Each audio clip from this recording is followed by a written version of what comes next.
get started on May 2023 annual town meeting.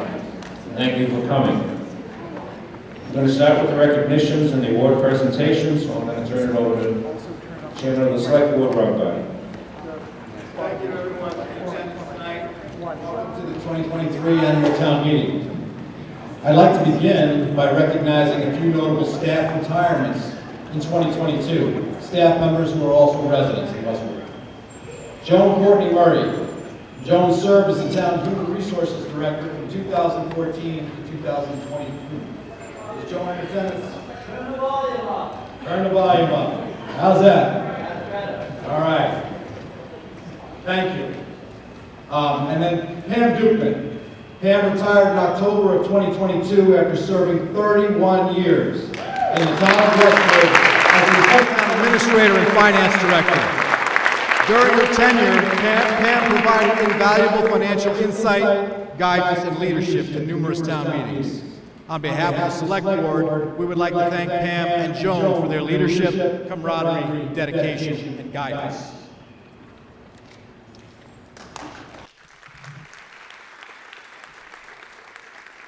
We would also like to acknowledge a few residents who will be retiring this year after serving many years on their respective boards and committees. Joe Emerson served on the Personnel Board for 18 years from 2005 to 2022. Thank you very much, Joe. And as has been our practice at annual town meeting, we would like to thank individuals who are moving on from their service as elected officials. Our appreciation goes to the following individuals this year. Please stand as I say your name. Elaine DeReyna, who served as our town tax collector from 2022 to 2023. James Gavin. Jim served as our town treasurer for 20 years until September of 2022.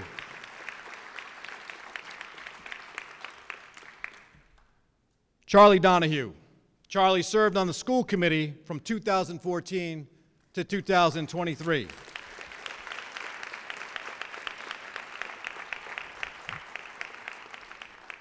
Mary Beth Persons, who served on the board of the library trustees for 13 years starting in 2010.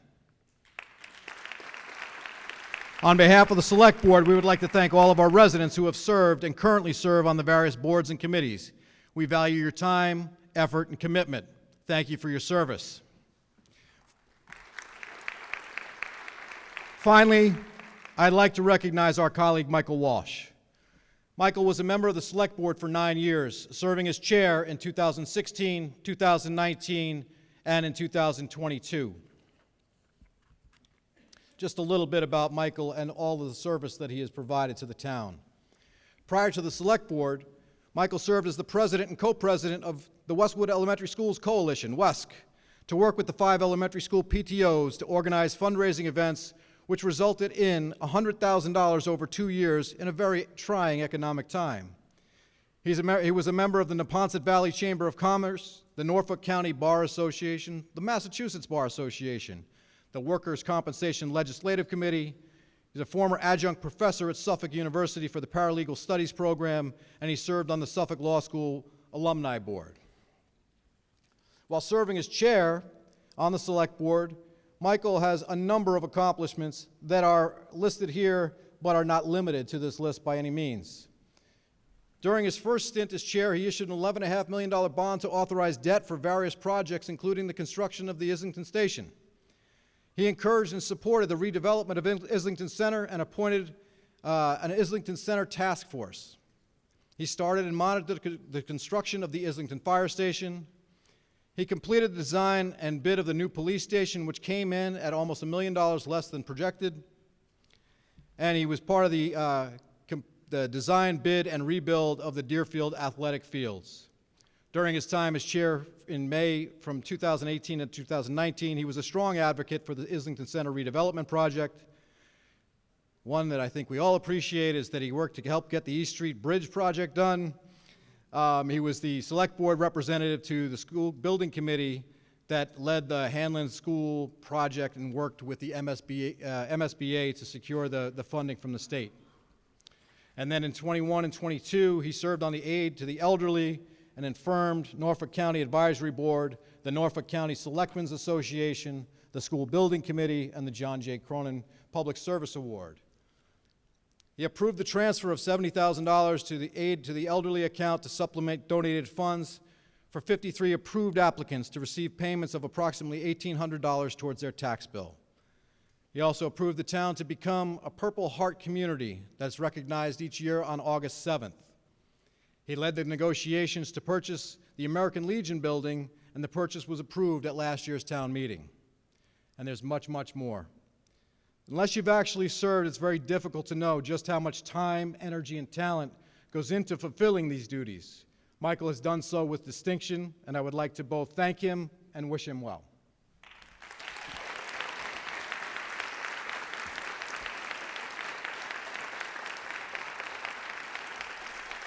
At this time, we would like to present the John J. Public Service Award. I invite John Cronin to please come up and help present this award.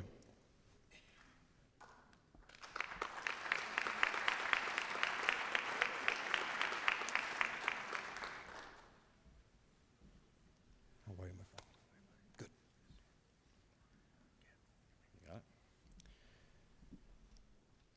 The 2023 John J. Cronin Public Service Award goes to Thomas P. McCusker, Jr.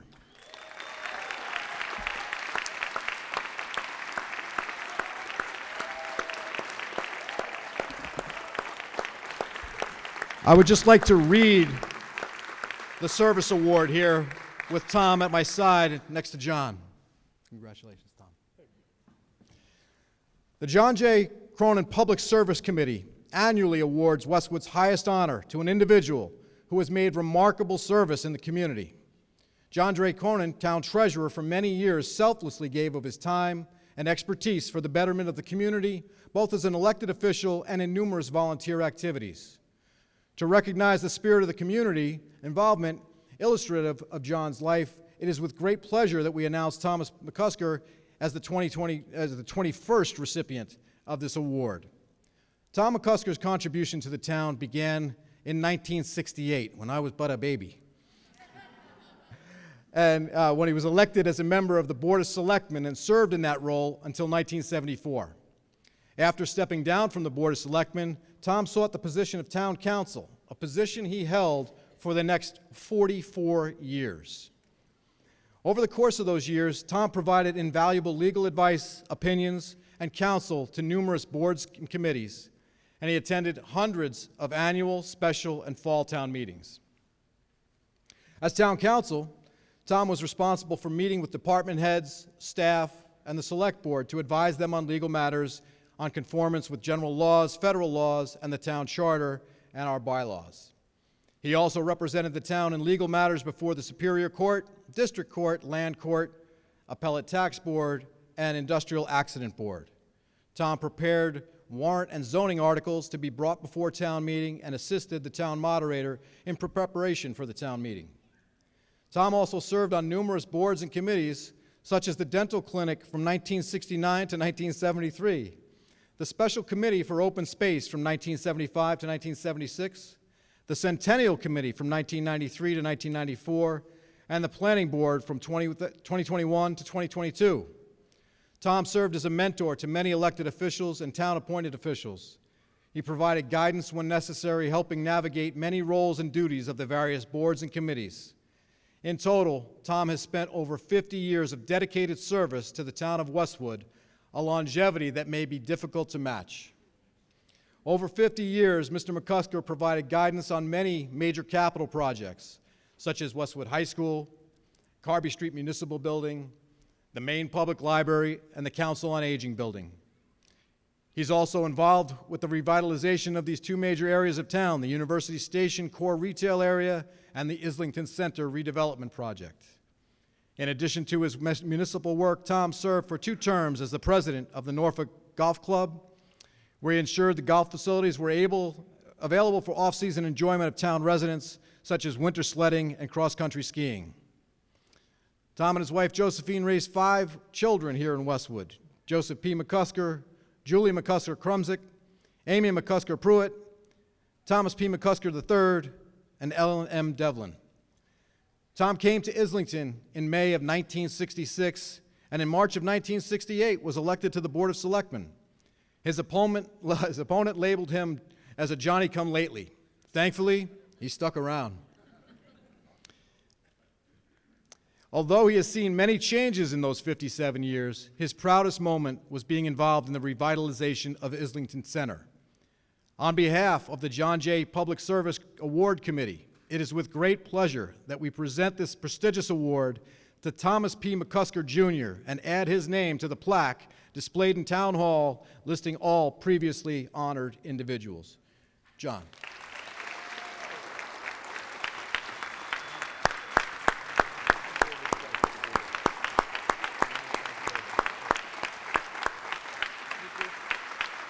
The stage is yours if you would like to say a few words.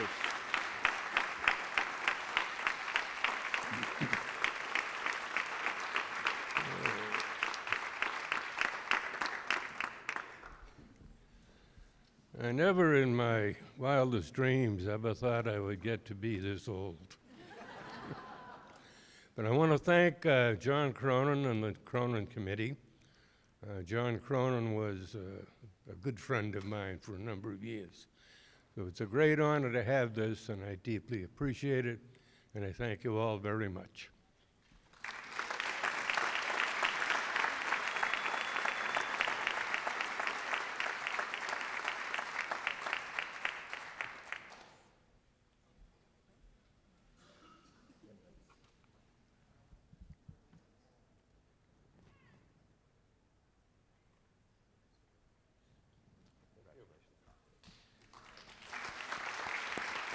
Congratulations, Tom. Tom was a big help to me my first years as moderator. Couldn't have done it without him. Are the Girl Scouts here? Yes. They are? Okay. I think so. First, Madam Clerk, I'll declare that the quorum has been reached, the warrant has been properly served, and I hereby call this town meeting to order. So if the Girl Scouts would come up and lead us in the Pledge of Allegiance.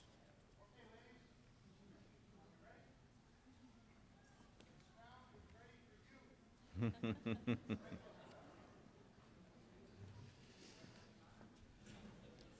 to come right up on the stage?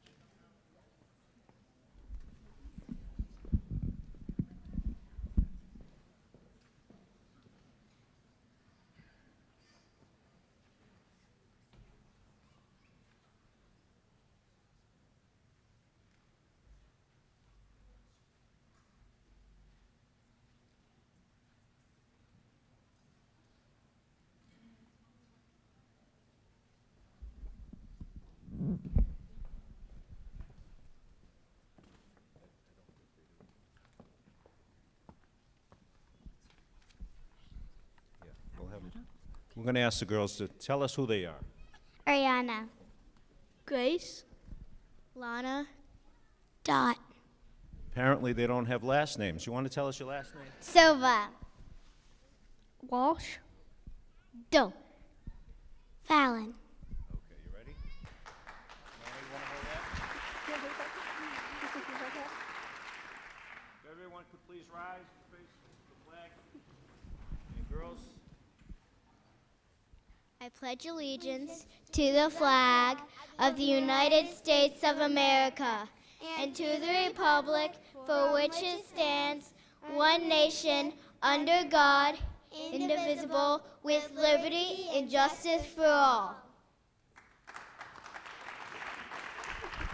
Thank you, girls. Great job.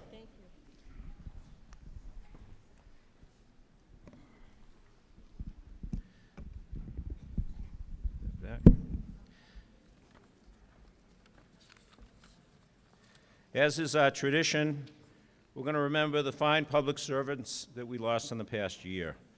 My apologies to anyone that we missed, but we are in particular remembering James Morgan Sullivan. Mr. Sullivan was a longtime veterans agent for the town. He served on the Board of Assessors, is the past commander of the American Legion Post, and the past president of the Westwood Rotary Club. We also lost Rory Paul Loftner. Mr. Loftner served as a member of the Personnel Board and the Pedestrian and Bicycle Safety Committee, and he coached a few basketball teams too. So at this point, I'll turn it over to our town clerk for the swearing in of the newly elected officials. So those who are elected, if we can come down here Test. in front of the podium. Okay, we're working here. I gotta put this up a little, or either I crouch. Maybe I'll just take it out. Congratulations to all who were elected to town offices at our annual town election held on Tuesday, April 25th. At this time, I would like our newly elected officials to stand and come forward, which you already have. Thank you. And I am going to give their names, and they will be given an oath. So we have Mark Murphy, Office of Assessor. Alyssa Gordet Franco, Office of Housing Authority. I know she can't be here this evening. Maureen Murphy Von Yu, Office of Library Trustees. Wendy Hickey, Office of Library Trustees. She cannot be with us this evening. James O'Sullivan, Office of Town Moderator. Philip Giordano, Office of Planning Board. Amanda Phillips, Office of School Committee. Joanna French, Office of School Committee. There you are. Francis McPherson, Office of Sewer Commissioner. I'm not sure if Frank is here. Oh, there you are, Frank. Okay. In the wings. Okay. We have to have you sign something when we finish. Okay? She never misses a trick, Frank. And Paul Tusseri, Office of Tax Collector. There is a separate oath for the assessor, so Mark, you're going to be first. And if you can please raise your right hand and repeat after me. I, Mark Murphy, having been elected to assess taxes and estimate the value of property for the purpose of taxation for the town of Westwood until the dissolution of the 2026 annual town meeting. Do swear that I will truly and impartially, according to my best skill and judgment, assess and apportion all such taxes as I may during that time assess. Okay, you're doing good. That I will neither overvalue that I will neither overvalue nor undervalue any property subject to taxation, and that I will faithfully perform all the duties of said office. Thank you very much. I know that was a long one. Appreciate it. Appreciate you being the first one up. And now for the remainder of our newly elected officials. Very happy to be here to congratulate and swear you all in tonight. So if you could please raise your right hand and repeat after me. I, and state your names. Joe Privatera. Do solemnly swear Do solemnly swear that I will faithfully, that I will faithfully, according to the best of my knowledge according to the best of my knowledge and ability, and ability, perform perform the duties of the office the duties of the office to which I was elected to, to which I was elected to, in accordance with the bylaws in accordance with the bylaws of the town of Westwood of the town of Westwood, and the laws of the Commonwealth. Thank you all for your time and commitment to the Westwood community, and let's give our newly elected officials a round of applause.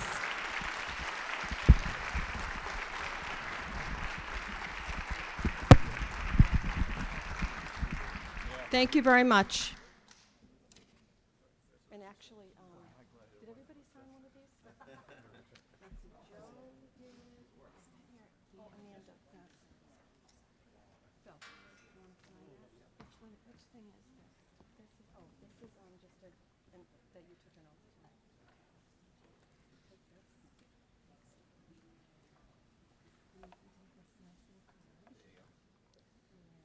All right.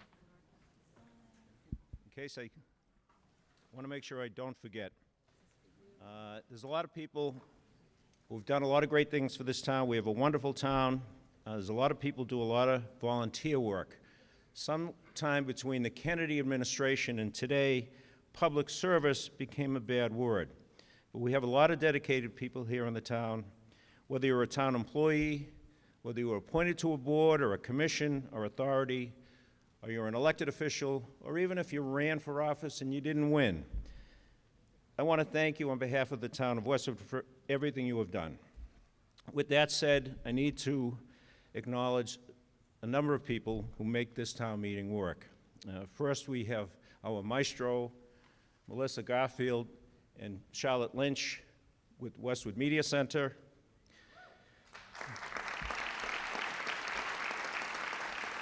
We got Dottie Powers and her clerk staff who run this great meeting, Victoria Wong and the members of FinCom who did a lot of work this winter and spring, the Select Board, the Planning Board, both of which have articles on the warrant tonight, our town administrator, Chris Coleman, his very able assistant, Tish Healy, and our budget director, Stephanie McManus, who we're going to hear from tonight as well. And especially for me personally, I have current town council, Pat Ahern, and my assistant town moderator, Paul Fitzgerald, who do a great job helping me do what I do up here.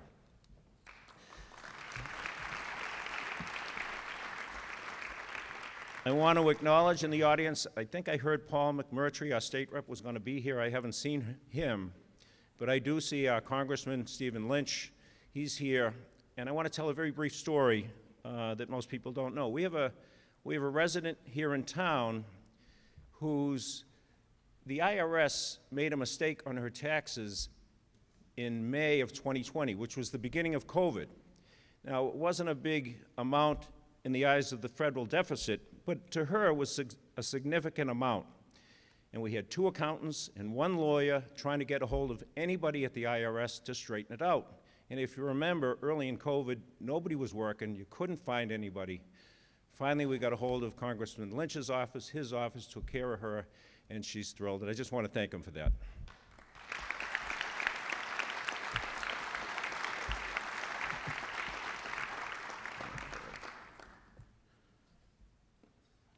Are we going to do the review of the electronic equipment? And we'll do the town meeting rules, and then we'll proceed to the business of the town meeting.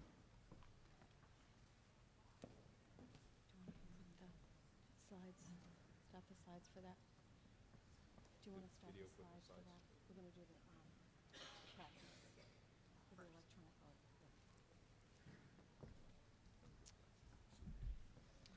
Okay, everybody, did everybody get an electronic clicker when they get in? Great. We're going to practice, have a little bit of fun. Wake everybody up. Okay.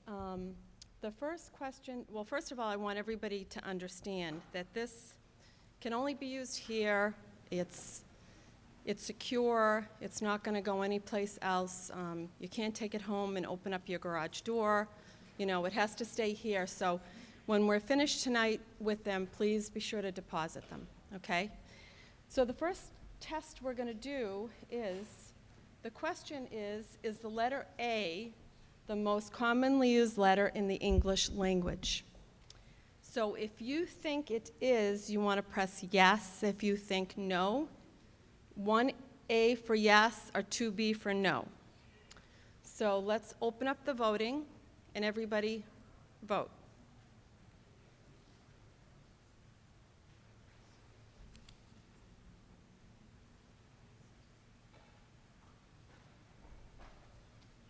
And there is a 20-second, you have 20 seconds to vote. So has everybody voted? So we'll close the vote and let's see what the answer is here, the majority.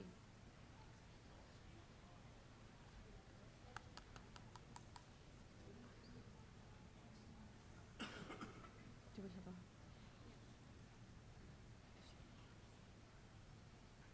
You putting the grid up?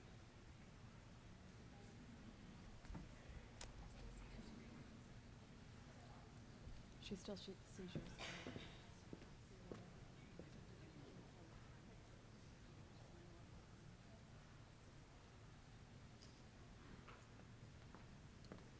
Okay, so 46 thought yes, and 93 thought no. So, yes? Somebody, you're good? Okay, so, oh, I'm sorry. Okay, so as you can see, we had 46 that voted yes and 93 that voted no. So we have a total of 139. Did everybody vote? Everybody voted, is that yes? Okay, so this is a good number. So what is the real answer? Where's Tish? Tish, where are you? Tish made up the questions. Putting you on the spot. It's the letter E. How do you like that? Okay, so now we're gonna, do you want to do another one? So as you can see that field. Okay, so this is a fun one. Is the official ice cream flavor of the Commonwealth of Massachusetts cookies and cream? So let's start again using your keypad. If you think yes, press 1A. If you think no, press 2B.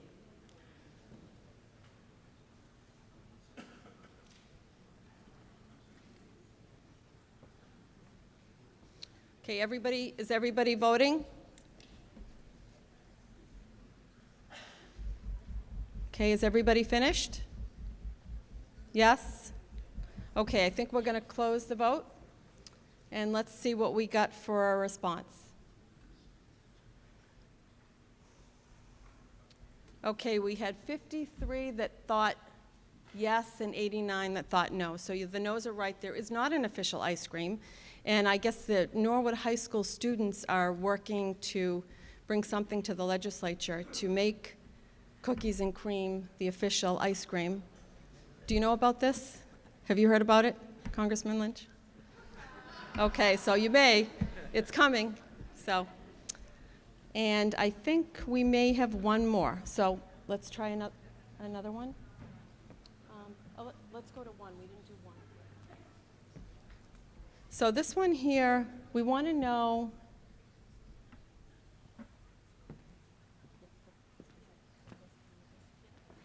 so this one here, the first town meeting, number 1, slide number, do you have it? Okay, so just disregard this. So oh, here it is. Is this your first annual town meeting? So if it is, what are you gonna do? 1A, yes. If it's no, 2B. Okay, everybody's voting. Is this fun?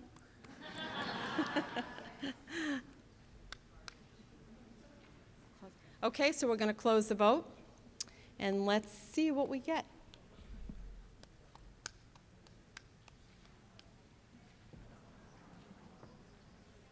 Oh, so 9 of you. So 9 of you are first-timers. Who are you? Let's see. Yay! Welcome to town meeting, and thank you for the other 142 people for coming tonight. So I'm going to turn this over to our moderator, Mr. O'Sullivan. Thank you. All right, thank you, Dottie. Now we're going to go into town meeting rules. So we have a visitor section, which is up there. Those are for the department heads, and anyone who's not a town meeting member, not a department head, is sitting in the little theater. We have microphones. There's one here, there's one here, and we have Emma and Cheyenne who are going to be roving with microphones. If you'd like to speak, there they are, right up there in the visitor section. That's because they're too young to vote. Raise your hand, I'll recognize you if you would like to speak. When you speak, stand, tell us your name and your address. You have a 5-minute limit, and you may speak no more than twice on an article without my permission. Go on to the next one, Melissa. The bylaws say you're to avoid personalities, so when you speak to the issue, speak to the article, speak to the podium, address the moderator. We don't want discussion going across the hall.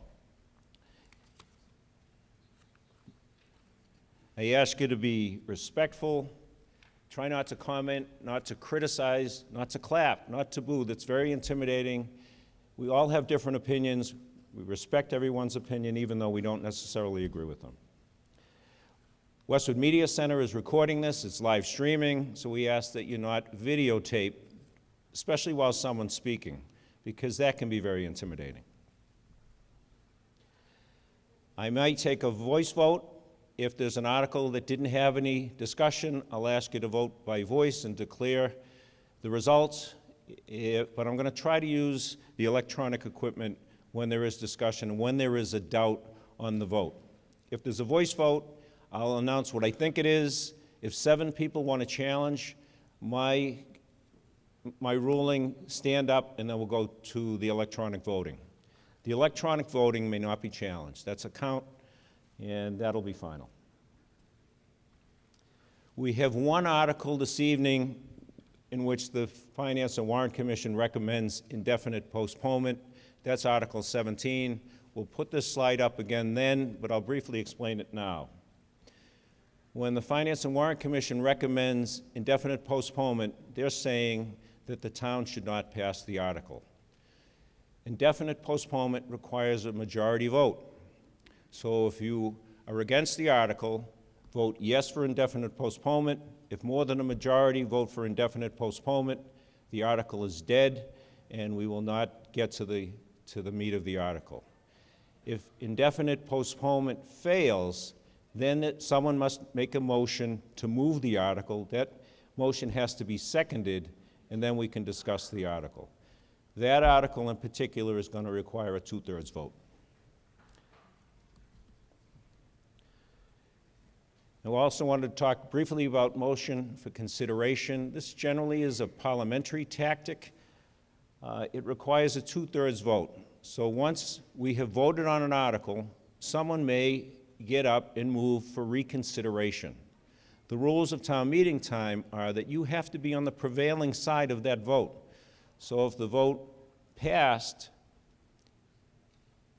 then you have to have voted in favor to move for reconsideration, and vice versa if the article failed. It can only be made once, and it can only be made tonight. So I think we're ready to go. I got a couple of other preliminaries. Would someone be willing to make a motion to waive the reading of the warrant? Is there a second? All in favor of the waiving the reading of the warrant, say aye. Aye. All in favor, say no. And it appears to be a unanimous vote in favor. It is a unanimous vote in favor. I'd like someone to make a motion that we end town meeting at 10:30, provided, however, that I have the discretion to extend another half hour if I think we can complete by 11 o'clock. Is there a second? All in favor, say aye. Aye. Opposed, say nay. Appears to be a unanimous vote in favor. It is a unanimous vote in favor. The last thing I want to say is if you're speaking and you hear me rap the gavel, that's your instructions to stop talking. It means there's a point of order, and we'll deal with the point of order before discussion can continue. We're now ready to discuss the articles. We have nothing to vote on Article 1, so we proceed to Article 2. Article 2 is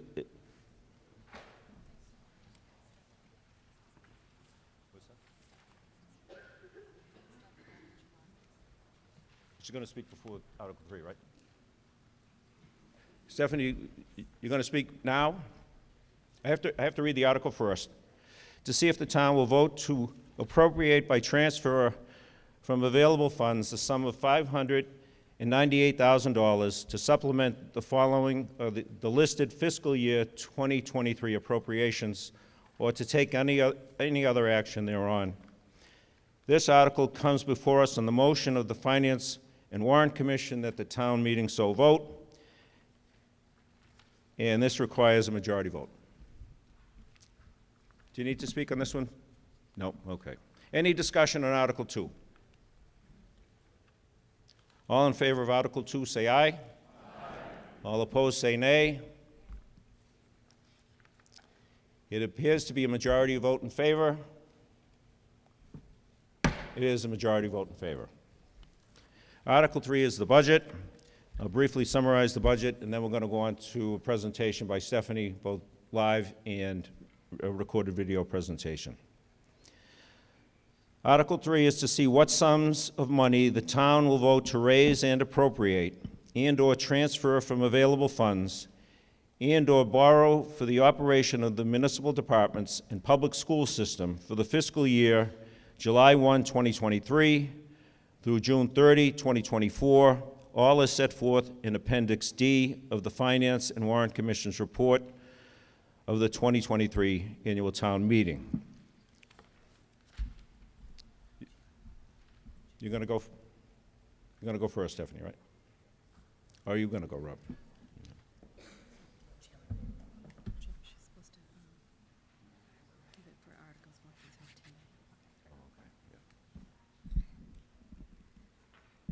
Hi, first I just want to formally introduce myself. My name is Stephanie McManus. I'm the town's finance director. I recently started in this role, so this is my first town meeting in Westwood, so thank you. I'm happy to be here, be able to work for the town. I work with a great dedicated team of people, and I'm just thrilled to be part of the community, so thank you. Each year, an update is given on the town's finances, as well as some informational background on the financial articles that will be voted on tonight. That presentation was pre-recorded with the much appreciated help of Westwood Media Center, so that's going to be played now. And just thank you again for your participation in this important process. Hello, my name is Stephanie McManus. I am the Finance Director, Assistant Town Administrator for the Town of Westwood. I will be recording this presentation as an overview of the town's finances as they relate to the FY24 budget, as well as a preview of the financial articles that you will be asked to vote at town meeting. This presentation is available on the Westwood Media Center website, as well as will be shown the night of town meeting. This information is also included in the town meeting warrant book that was distributed to all households. There are also a number of financial presentations previously recorded during select board meetings related to the budget that are available to view on the town's website, and we encourage residents to visit the website and watch for additional information. The budget is the means by which town officials and town meeting decide how and where available municipal funds will be spent. The development of the annual budget is part of a continuing planning process. Each year, departments submit requests based on current needs. These requests are then publicly reviewed by the Select Board and Finance and Warrant Commission at meetings throughout the year. Town meeting approves the budget for the following fiscal year, which runs from July 1st through June 30th in advance of setting the tax rate. The goal of the budget is to address the different needs of the community and provide core services in an efficient way while weighing the impact of the tax bill. The overall budget is a comprehensive plan that includes the operating budget, the capital budget, and funding of different liabilities and reserves. The financial articles that will be voted at town meeting are what address all of these areas of the town's finances. The operating budget is the one that most affects the daily lives of residents. It covers the school and municipal budgets, including police, fire, and DPW. This funding helps ensure a continued high level of service to the community. Capital funds must also be allocated in order to maintain the town's buildings and equipment. Departments depend on these assets to perform their core services. We have also developed a plan for funding the town's current and long-term liabilities, including pension and OPEB obligations. These reserve accounts are an important planning tool and help support the town's credit rating. All of these areas of funding need to be balanced with the impact on the tax bill. That process is a collaboration between the Select Board, Finance and Warrant Commission, school and town officials, and town meeting to ensure that the budget developed is comprehensive, transparent, and balanced. There are a number of revenue sources that fund the town meeting budget, including taxes, state aid, sewer enterprise fund, local receipts, and free cash, or the town's retained earnings. For FY24, the projected revenue budget is about $121 million, which is a 6.6% increase over the current year. Property taxes remain a stable source of revenue and currently make up 80% of the town's budget. As the town's main funding source, revenue growth from property taxes is limited in Massachusetts by Proposition 2.5 and is insufficient to keep up with rising costs. It is because of this structural deficit between limited property tax revenue increases and steadily increasing costs for essential services that it is challenging to present a balanced, comprehensive budget, all while keeping in mind the need to balance the services provided with the impact on the tax bill. This chart shows the important calculation behind property taxes through the formula of Proposition 2.5. It is important to note that Prop 2.5 does not limit each person's tax bill to an increase of 2.5% each year. It is actually a limit on the total overall taxes a town can raise each year. The column on the right is the calculation of the estimated budget for taxes in FY24, also called the tax levy. Now for how the tax levy is calculated. The formula begins with the prior year's tax levy limit, and then we add 2.5%, which is the increase allowed under Prop 2.5. Above the 2.5% increase, estimated new growth is added. This represents taxes from new residential and commercial development. This is separate from property tax value increases, which do not have an impact on the tax levy. New growth is not certified by the Department of Revenue until fall of each year. So during this stage of the budget process, we estimate new growth conservatively. Next, any general override would then be added, which has not happened in the town of Westwood since 2007. This then gets the tax levy limit for that year. For FY24, that number is $92,990,687. The formula then allows for the addition of any interest and principal for exempt debt, which is debt approved for borrowing projects outside of Prop 2.5. That all adds up to the total levy capacity, or the amount we could tax as a community. That number for FY24 is $97,360,228. The bottom red circle shows the actual levy assessed, which is what we do tax, $97,160,228. The difference between those two numbers is the unused tax levy, or taxes that were not raised. Potential revenue that could be raised and spent, not actual dollars. For FY24, the current budget does not utilize the full tax levy limit. We expect this number to increase once new growth is certified this fall. This is an overview of the formula that dictates the number we are able to set for tax revenue during our budget process. Part of the reason the town has not needed a general override in a number of years is due to commercial property, especially the development of University Station. Commercial value is important to the town's finances and to the taxpayers. The town has a split tax rate, meaning commercial property is charged at a higher tax rate than residential property.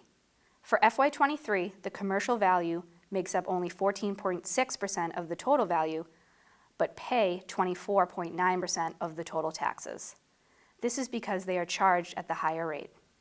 Having a split tax rate versus a single rate provides significant tax relief for homeowners by increasing the burden on commercial properties. But there is a balance we try to achieve. The town does not want to overburden the commercial taxpayers in order to still attract commercial business.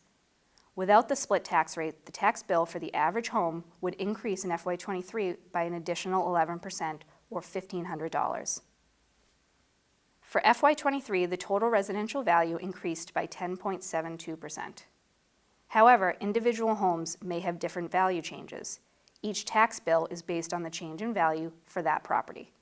The percent change from FY22 to FY23 for home value for the average home is 9.6%, and the impact on the tax bill is an increase of 6.2%. The revenue sources included in the budget fund the expense side. For FY24, the proposed expenditures budget is $121 million, which is a 6.6% increase over the current fiscal year. The areas that make up the operating budget are schools, municipal, fixed costs, and debt service. The largest area of spending is our school municipal operating budget, which is 65% of total spending. 80% of that budget is spent on staffing, employees who provide the daily services to the community. For FY24, the proposed operating budget is $112.2 million, which is a 6.6% increase over the current year. The largest area of spending is our schools at $54.7 million, shown here in blue, and the municipal budget at $23.6 million, shown in red. There is information here on the increase by the different categories that make up the total operating budget. The largest increase again is for the schools, then followed by the increase for debt service, with the first payment for the Hanlon Deerfield construction project being made in FY24.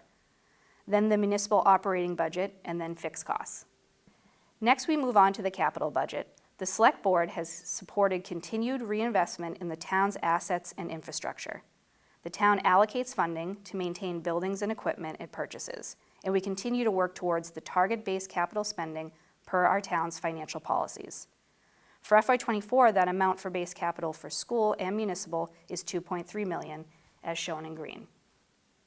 Since FY17, the town meeting has approved an additional capital budget article. It addresses important capital needs with available funding, such as free cash and meals and hotel tax, and includes projects that are proposed above the annual ongoing base capital. This is a chart of additional capital articles and the amounts approved over the past few years. They have included projects that were deferred from previous years or larger standalone projects that are not appropriate for the annual base allocation. Currently, for FY24, that amount totals $1.1 million. Town meeting authorizes borrowing of any funds for a specific project. The town then issues debt to finance approved capital projects. Issuing debt allows the town to build or acquire assets that cannot be funded through existing cash resources. Also, spreading out the debt payments allow for a more predictable cash flow. The graph shows the total amount of outstanding debt at the end of each fiscal year. For FY23, that amount for outstanding debt is $86.5 million. Having a favorable borrowing climate is important for the town. We currently hold a AAA credit rating from Standard & Poor's. Also, whenever possible, new debt payments are issued as prior debt rolls off. This process helps keep the budget at the approximate same level year over year. Recent bond sales include a $60 million long-term bond sold in July of 2022. The terms of that bond were 30 years with a net interest rate of 3.7%. And it was for the Hanlon Deerfield construction project that was previously approved at town meeting. This month, April 2023, we sold a short-term $1.225 million note for 1 year with a net interest rate of 3.08%. This was for 3 design projects previously approved at town meeting in 2022, including Conant Road Culvert, the cemetery expansion, and the Canton Street sidewalk. When the town sells debt, we go through an update to the credit rating. The last time that process happened was in March of 2022 in conjunction with a bond sale. At that point, the AAA credit rating was reaffirmed by Standard & Poor's while citing the town's conservative approach to budget management and strong financial policies and practices. This is an excellent rating for a small community. The town also practices strong debt management with a prudent use of debt financing as part of the town's overall fiscal planning. This includes responsible policies for borrowing regarding appropriate purpose, timing of projects, and term of repayment. Now specifically looking at debt payments. Efforts are made to be strategic in taking on new debt as older debt drops off. This graph shows the debt payments made each year within Proposition 2.5. This is for non-exempt debt, and it needs to be within the town's ability to pay as part of the yearly debt service budget. For FY24, that total debt payment amount is $3.3 million. As an example of the town utilizing rollover of debt to fund future projects, a 10-year bond was issued in 2012 for DPW road work. When this was completed in 2022, a new road bond was issued in March of that year. Those new debt payments started in FY23. This strategic timing allowed the debt budget to remain at approximately the same level. For debt outside of Proposition 2.5, the budget includes any principal and interest payments for bond is approved, net of any state reimbursement. When the bond ends, the exempt taxes end. For FY24, that amount is $4.3 million.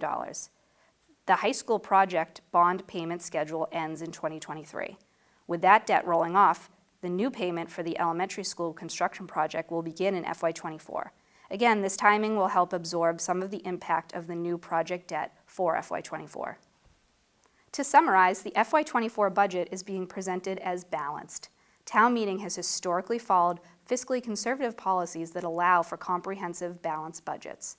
This includes structurally sound budgets with no one-time subsidies for operating expenses, conservative revenue budgets that do not inflate revenue projections, and investment in reserve accounts, all of which is designed to help the town maintain essential services during any unforeseen financial impacts. Looking now at the financial articles being voted at town meeting, Articles 1 through 13. These will include all of the budget items reviewed in this presentation: the operating budget, the capital budget, and the reserve funds. Articles 1 and 2 are budget supplements for the current fiscal year 23, which ends on June 30th. Because no transfers are needed for this year, there will be no action taken on Article 1.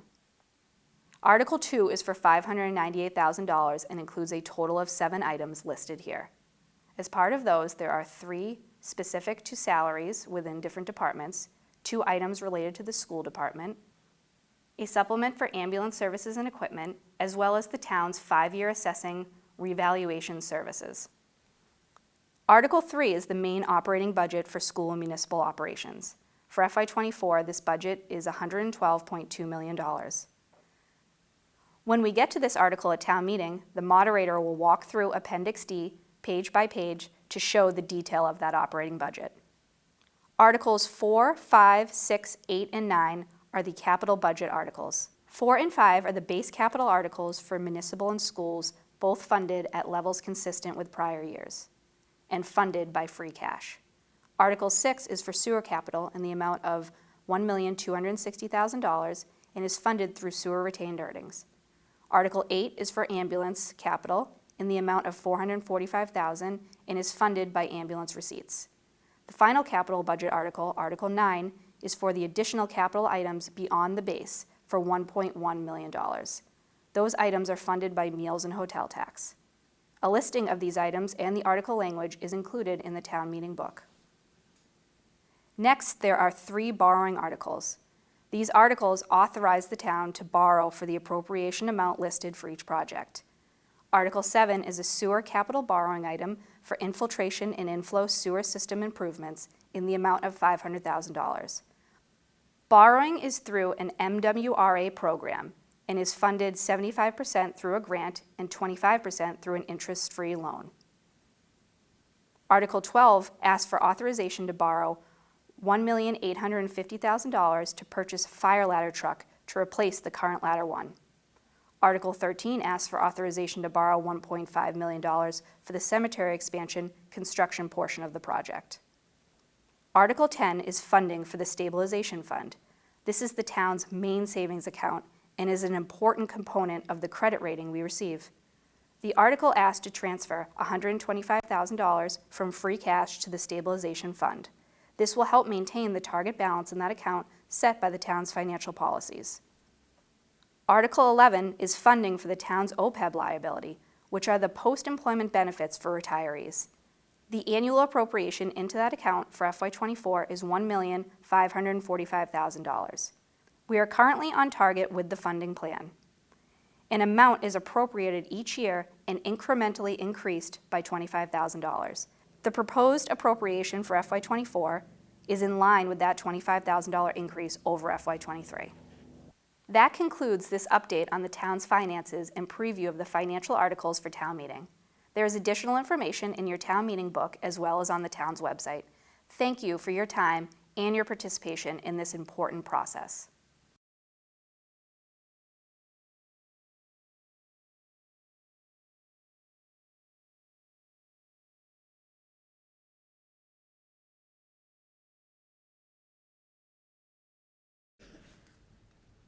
Oh, I'm sorry, Rob.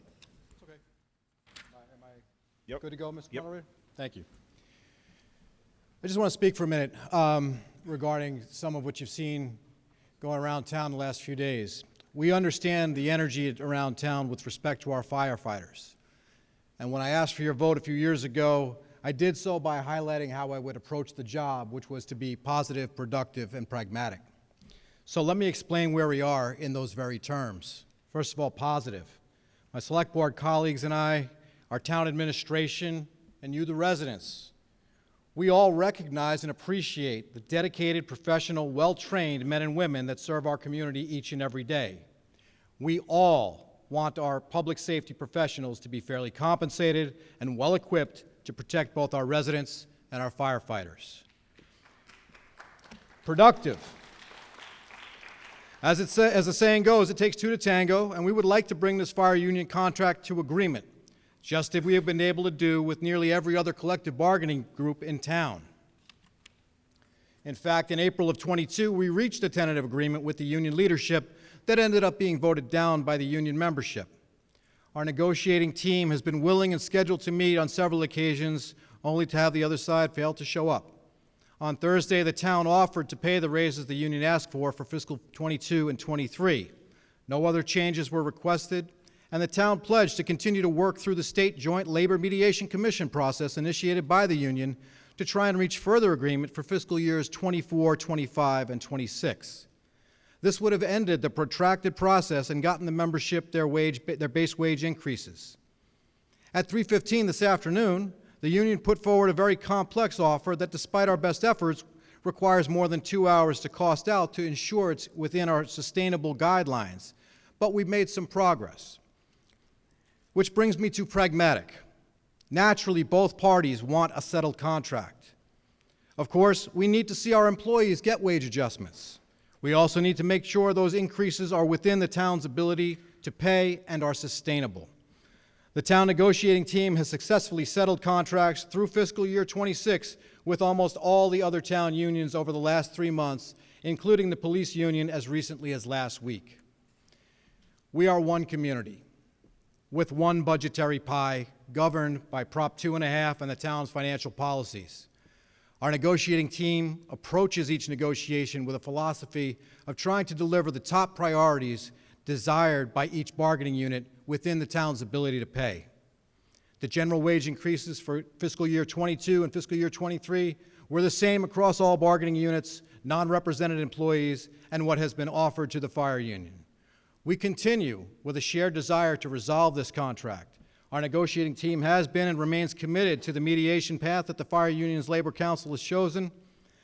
There are very few in this room who benefit from a prolonged and protracted contract negotiation process. Not the town, not the firefighters, and certainly not you, our residents. So the pragmatist in me says, given these aligned incentives, let's get this done. In fact, Town Administrator Chris Coleman has assured me he is willing to sit down with the union as soon as the conclusion of town meeting, and it's my understanding that we may well be meeting again tomorrow morning. So I just wanted to create some clarity around that. Thank you, and let's get to the articles. Thank you, Mr. Gotti. And I just want to remind town meeting members that town meeting does not vote on the contract. We are a legislative body, we're not an executive body, so we're going to limit our discussions to the budget and the rest of the articles.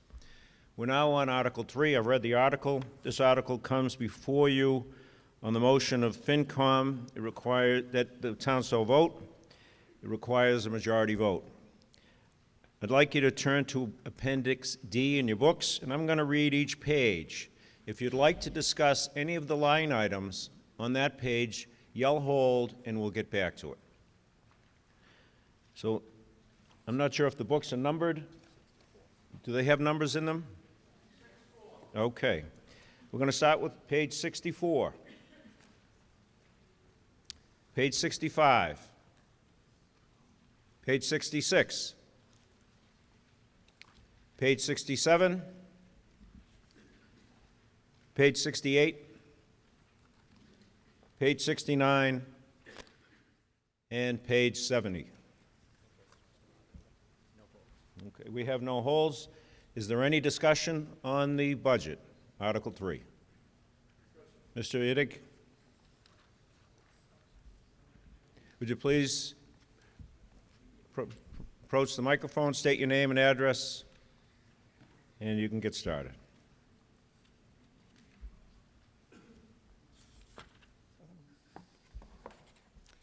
Right. Good evening. I'm Peter Ittig of Bay Colony Drive. And before voting on the financial articles this evening, I suggest that you look at the table on page 86. Look for the line labeled average tax bill increase, about 2/3 down the page. The budget that you are approving tonight will increase our tax bills by about 7.25%.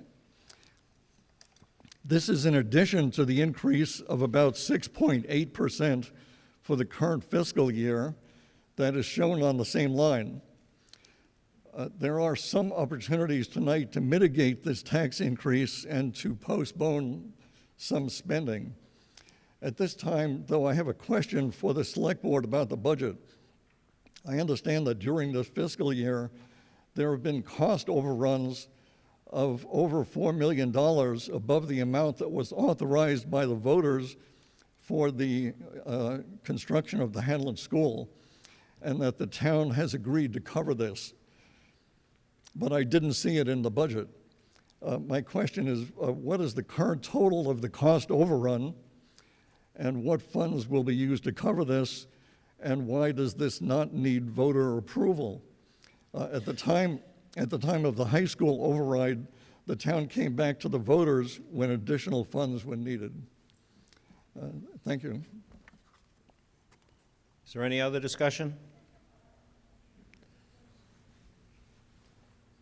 Oh, I'm sorry, over here.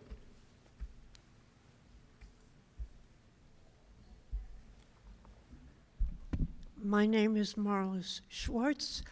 I live at 32 Westwood Glen, and I'd like to say something about the police budget and the firemen's budget, because I think it's just a disgrace these men and women aren't making more. I have been driven by the fire department something like 5 or 6 times to the hospital in the last year. And I really would prefer to have them get more money, because next time I don't want to be dead in the middle of Wegmans. They picked me up from there and took me to BI. They've taken me all over, and I think they don't make enough, and I think they should make more. And I'd like to know why this budget isn't calling for a contract. Thank you. Any other discussion? Are we ready? Okay. Mr. Atkins? Would you use the microphone, please? You have a point of order?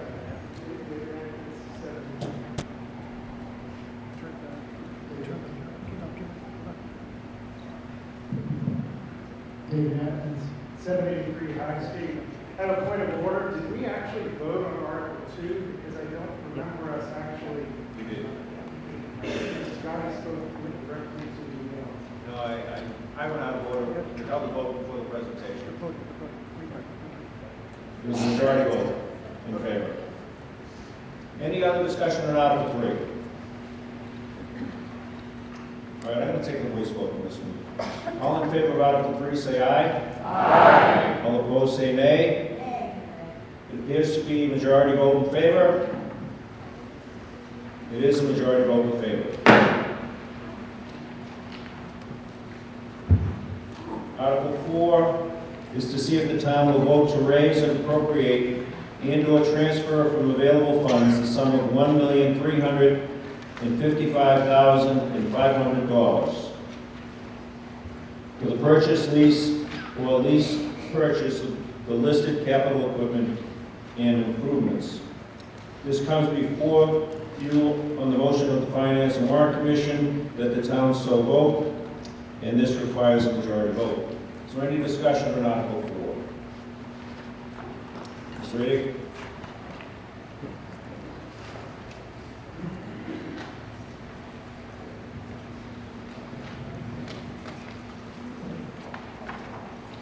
Good evening again. Please state your name and address again, please. I'm Peter Hitchig of Bay Colony Drive, and I will discuss comment on Articles 4 and 5 simultaneously. I'm sorry, you're going to comment on 4 and 5 simultaneously? You're going to vote together, is that what you said? I will comment on both of them at the same time. Okay, you just having trouble hearing, that's all. Go ahead. There are some opportunities tonight to postpone some spending by voting down the related articles. The proposals in Articles 4, 5, and 11 are for optional spending items that might be postponed. Articles 4 and 5 are for municipal and school capital items. Some of these items, including the school capital spending in Article 5, would probably not be there at all if the Hanlon construction had not incurred substantial cost overruns and absorbed available funds. Any individual items that are urgent may be covered by the Select Board using various reserve funds that currently hold several $1 million.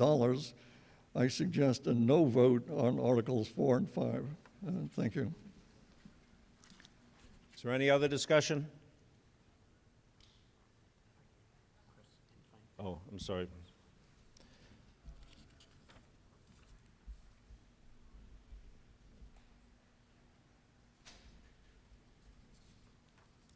Good evening, all. Chris Parita, 155 Willett Circle. I also serve as the Vice Chair of the Finance and Warrant Commission and the Chairman of a newly created subcommittee this year, the Capital and Long Range Planning Subcommittee. The Finance and Warrant Commission took to heart comments that have been made over the past couple of years about capital projects, so we've focused more closely on them.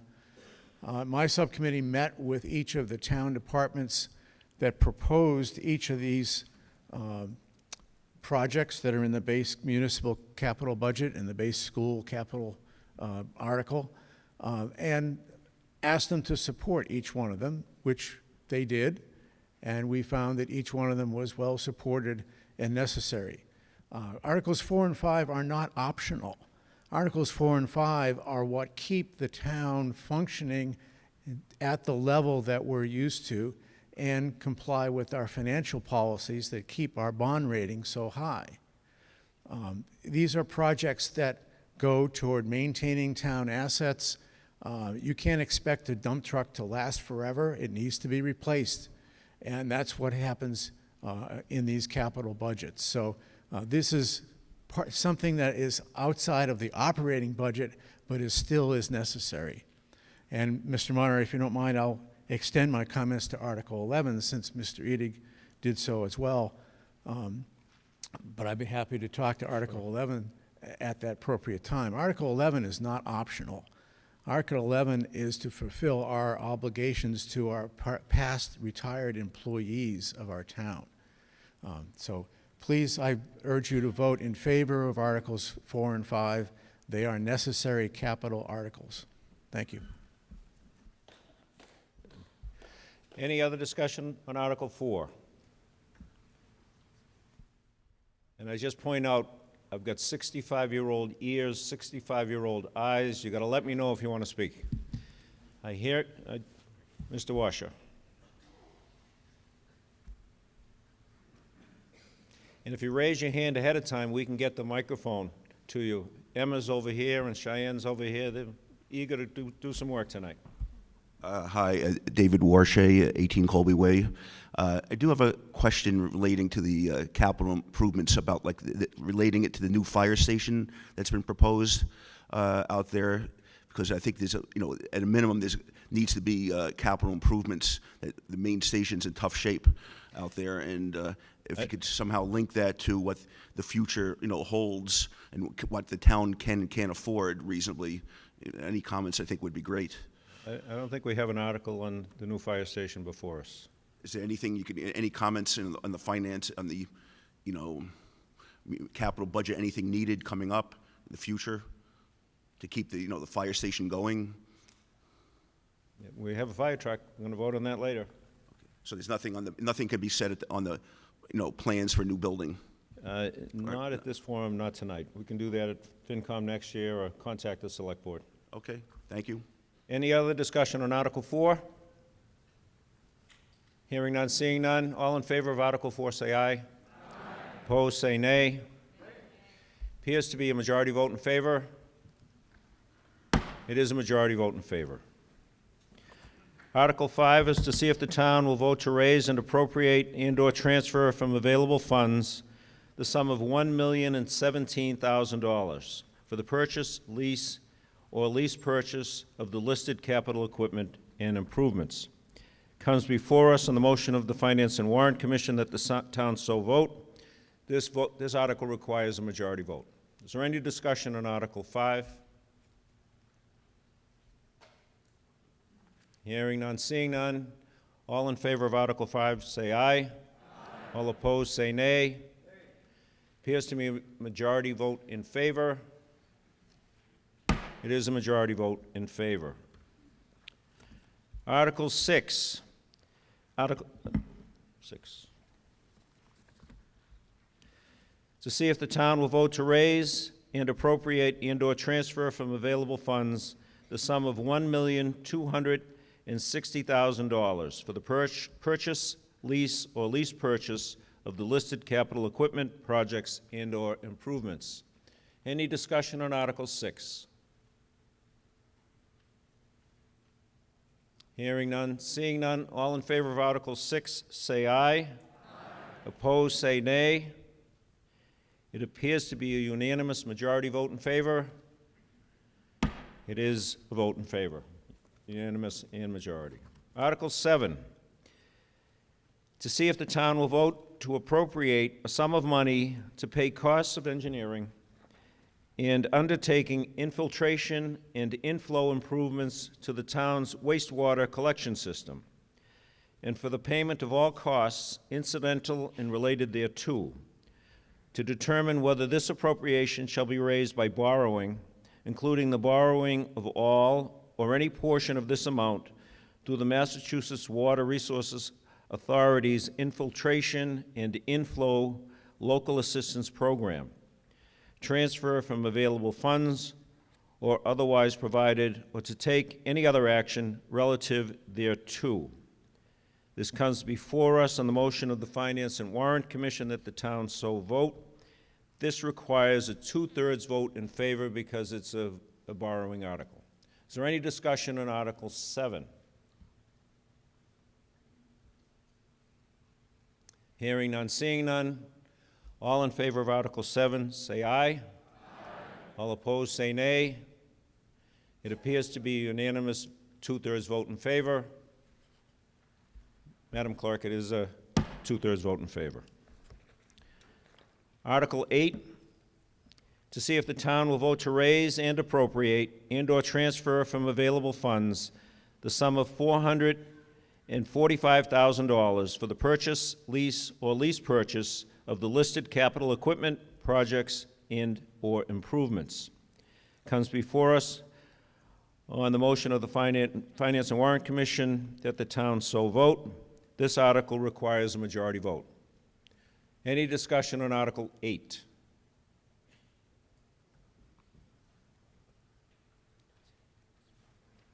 Paul?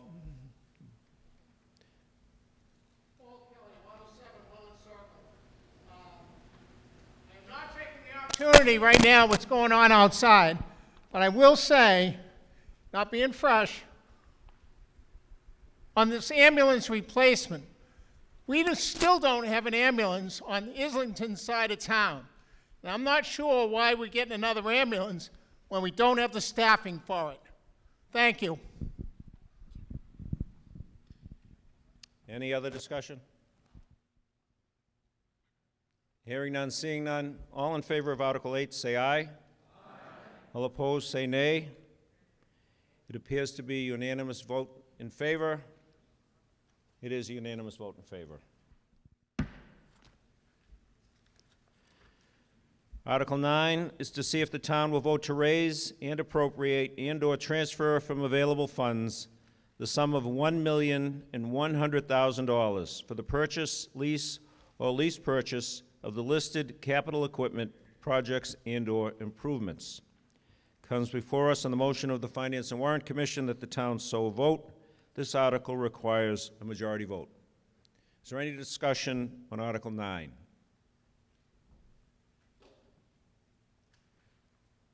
Hearing none, seeing none. All in favor of Article 9, say aye. All opposed, say nay. It appears to be a unanimous vote in favor. It is a unanimous vote in favor. Article 10 is to see if the town will vote to raise and appropriate and/or transfer from available funds the sum of $125,000 for the Stabilization Fund, established in accordance with General Laws, Chapter 40, Section 5B, or to take any other action thereon. Comes before us on the motion of the Finance and Warrant Commission that the town so vote. This requires a majority vote. Is there any discussion on Article 10? Hearing none, seeing none, all in favor of Article 10, say aye. All opposed, say nay. It appears to be a majority vote in favor. It is a majority vote in favor. Article 11, to see if the town will vote to raise and appropriate and/or transfer from available funds the sum of $1,540,000 for the OPEB Liability Trust Fund established in accordance with General Laws, Chapter 32B, Section 20, or take any other action thereon. Comes before us on the motion of the Finance and Warrant Commission that the town so vote. This requires a majority vote. Is there any discussion on Article 11? Mr. Riddick, again, make sure you identify yourself and give us your address.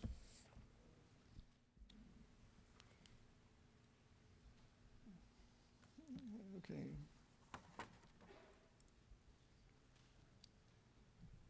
Thank you. Once again, I am Peter Ittig of Bay Colony Drive, and if you would like to mitigate the proposed large tax increase for the coming year, that's the 7.25%, this is an opportunity to do so.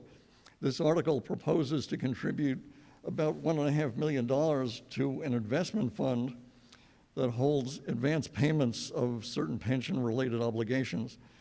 That fund currently holds about $18 million.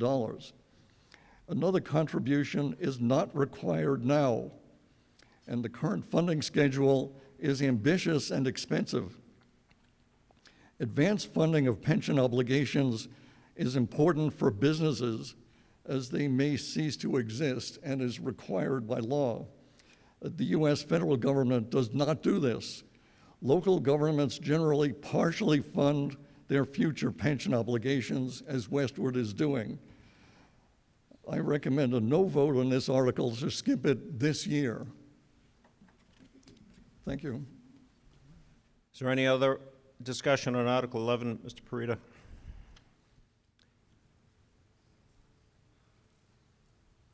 While Chris is heading up there, is anybody else who would like to speak on this? Okay, go ahead, Chris. Chris Parita, Willow Circle, Vice Chair of the Finance Commission. As I said just a few minutes earlier, the other post-employment benefits liability trust fund has to be funded in order to fulfill our obligations to our employees after they retire. Now, it is true that the state currently does not require Commonwealth towns, cities and towns in the Commonwealth to fully fund their OPEB liability. It might be coming, but currently it is not. But the fact that Westwood has done such a good job at trying to get it fully funded is what contributes to our spectacular bond rating, which over the course of a 30-year bond saves us far more than what we're spending to try to fully fund this OPEB liability. We're close, but I recommend that we approve this article to keep ourselves in line with our financial policies and to keep our bond rating high so that when we borrow in the future, we get the best rate. And by the way, it doesn't work like that. Just because you don't vote for this article doesn't mean your taxes are going down. And also, the federal government doesn't fund liability because the federal government can print its own money. Westwood can't do that, and there have been cities and towns that have gone bankrupt. So let's fulfill our commitment to our former employees and vote this article. Any other discussion? Hearing none, seeing none. All in favor of Article 11, say aye. Aye. All opposed, say nay. Appears to be a majority vote in favor. It is a majority vote in favor.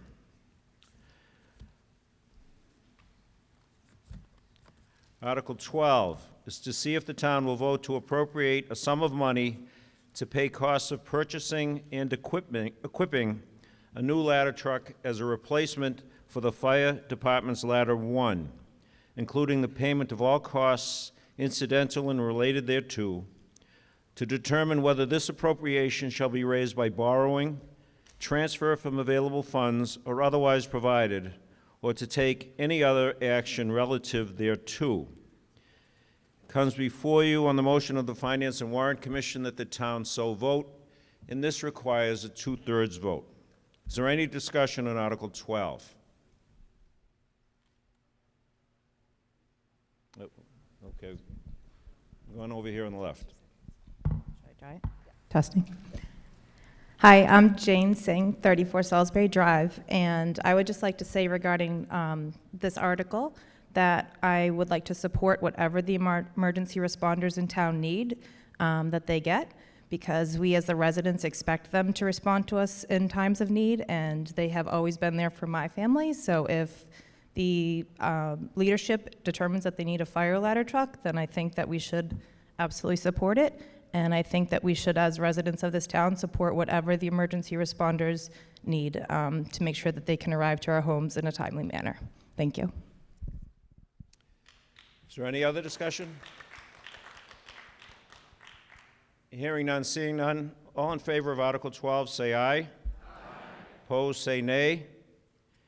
Appears to be a unanimous 2/3 vote in favor. It is a 2/3 vote in favor. Article 13, to see if the town will vote to appropriate a sum of money to pay all costs associated with expanding the town's cemetery, including the payment of all costs incidental and related thereto, to determine whether this appropriation shall be raised by borrowing, transfer from available funds, or otherwise provided, or to take any other action relative thereto. Comes before you on the motion of the Finance and Warrant Commission that the town so vote. This article requires a 2/3 vote. Is there any discussion on Article 13? Hearing none, seeing none. All in favor of Article 13, say aye. Aye. All opposed, say nay. It appears to be a unanimous 2/3 vote in favor. It is a 2/3 vote in favor.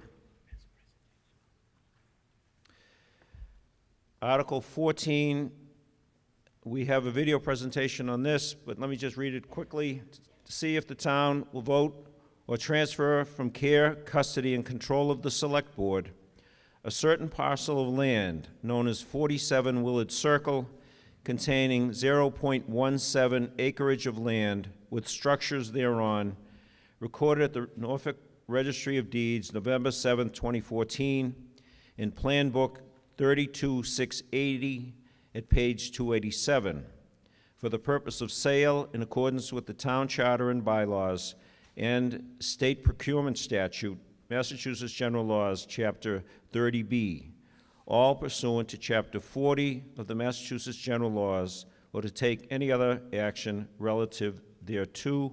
Comes before you on the motion of the Finance and Warrant Commission that the town so vote, and it does require a 2/3 vote.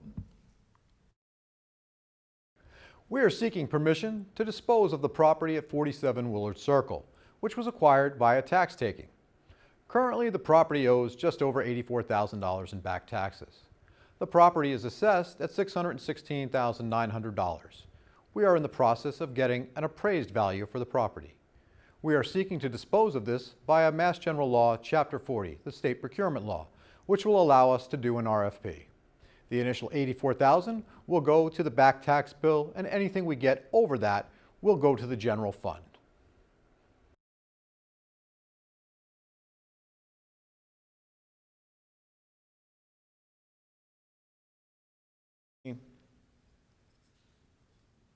Hearing none, seeing none. All in favor of Article 14, say aye. Aye. All opposed, say nay. It appears to be a unanimous 2/3 vote in favor. It is a 2/3 vote in favor. We also have a video presentation for Article 15. This article is to see if the town will vote to change the elected positions of treasurer and tax collector to appointed positions, and in connection therewith to authorize the Select Board to file with the General Court a home rule petition in the form set forth in the article. provided, however, that the general court may make changes of form only to such bill without the prior approval of the Select Board, and further, to authorize the Select Board to approve such amendments as are within the public purpose of the petition and to take any other action thereon.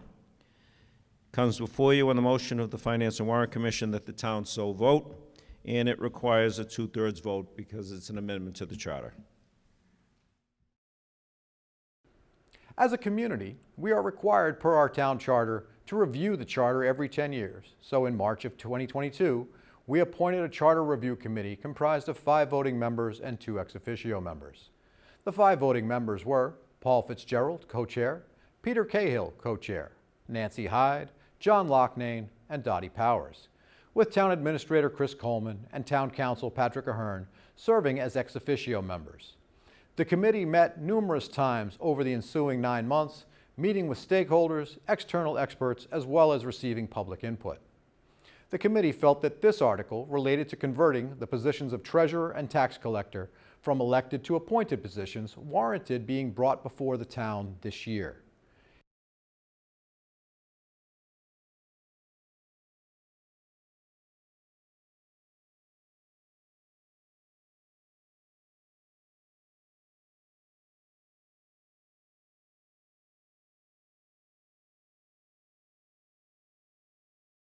Hello, my name is Peter Cahill, and I am the co-chair of the Westwood Charter Review Committee. I am here to provide an overview of Article 15, which is an article by the Select Board regarding the Westwood Charter Review Committee recommendation. Specifically, the committee is recommending that the elected positions of the treasurer and tax collector be changed to appointed positions. This recommendation came unanimously from the Westwood Charter Review Committee and was submitted to the Select Board for consideration by the town. How did we arrive at this recommendation? Well, here's a quick overview of the process. As required by the current charter, the Westwood Select Board appointed this committee in March of 2022. To date, this committee has met with 18 public officials during 13 public meetings. At each meeting, there was an opportunity for the public to share and provide input. The process began in earnest during June 2022, and we purposefully solicited input and feedback from stakeholders throughout the town and sent questionnaires looking for thoughts and opinions on the current charter. Participants that met with us included the Select Board, Finance and Warrants Commission, School Committee, Treasurer, Tax Collector, Planning Board, Town Moderator, etc., among others.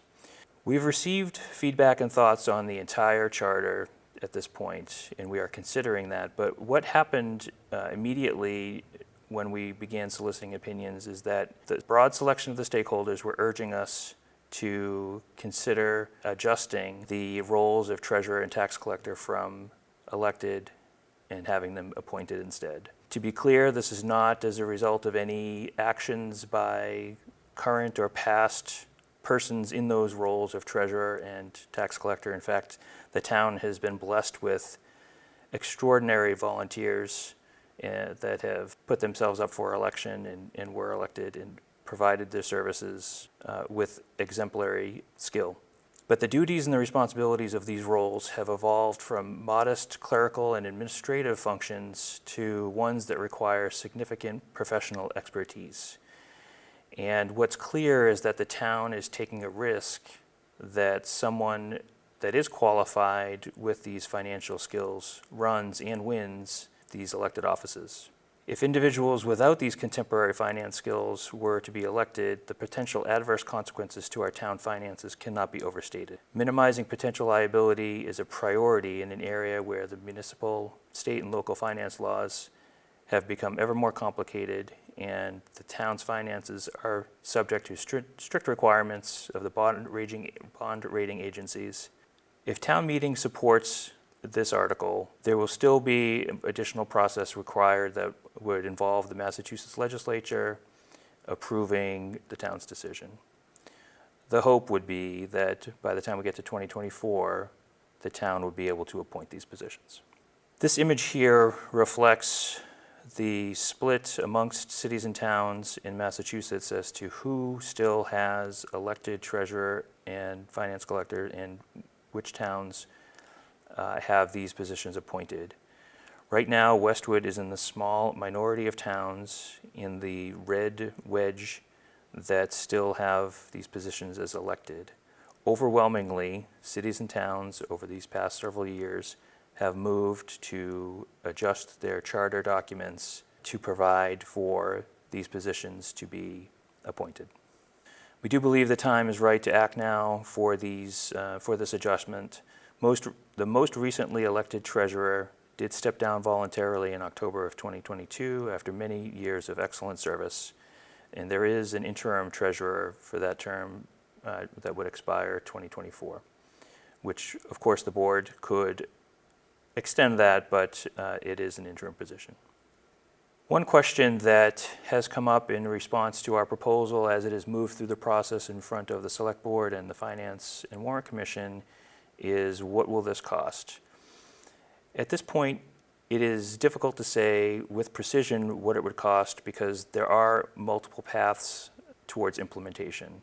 And what I mean by that is these current functions could be fulfilled by current town employees based upon reclassifications at the discretion of the Select Board and the town administrator, if we have folks with those requisite skills at the time that this is put in place. Since we are still well before that period of time, it's tough to say with 100% certainty that the town would definitely have this as an option. But again, that is one option. Could this require a new appointment of an entirely new position? It's not out of the question that that's a possibility. But to paraphrase commentary from one member of the Finance and Warrant Commission, the incremental cost of having to add a new full-time employee pales in comparison to the risk that the town has by not professionalizing these functions as soon as possible. We'd just like to point out that the charter is a living document, and we will continue to review and update this over the years, but our goal is that we reflect Westwood's values and goals in any of our recommendations. Thank you. Is there any discussion, excuse me, on Article 15? Hearing none, seeing none. All in favor of Article 15, say aye. Aye. All opposed, say nay. Nay. It appears to be a 2/3 vote in favor.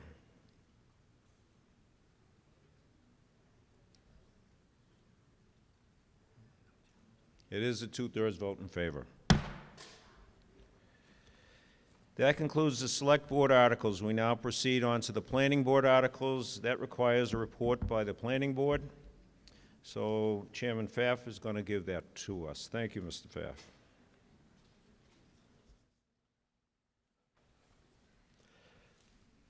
Good evening. I'm Chris Pfaff, 534 Everett Street, current chair of the Planning Board. On April 11th, 2023, by roll call vote with 5 in favor and none opposed, the Planning Board voted to recommend that town meeting approve Articles 16, 17, 18, 19, and 20. We have a presentation from the Planning Board. This is Nora Locknane, Director of Community and Economic Development, and we're going to walk you through the Planning Board articles, Articles 16 through 20.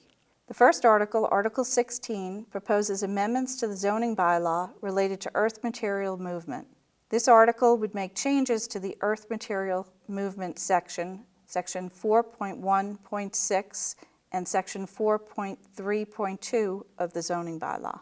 The first change would be to amend Section 4.1.6, the table of principal uses, to disallow earth material movement as a principal use in all districts. This would alleviate the possibility of new gravel pits in town. The second change would be to amend Section 4.3.2, the accessory use table, to add earth material movement as a new accessory use, pursuant to Section 7.1.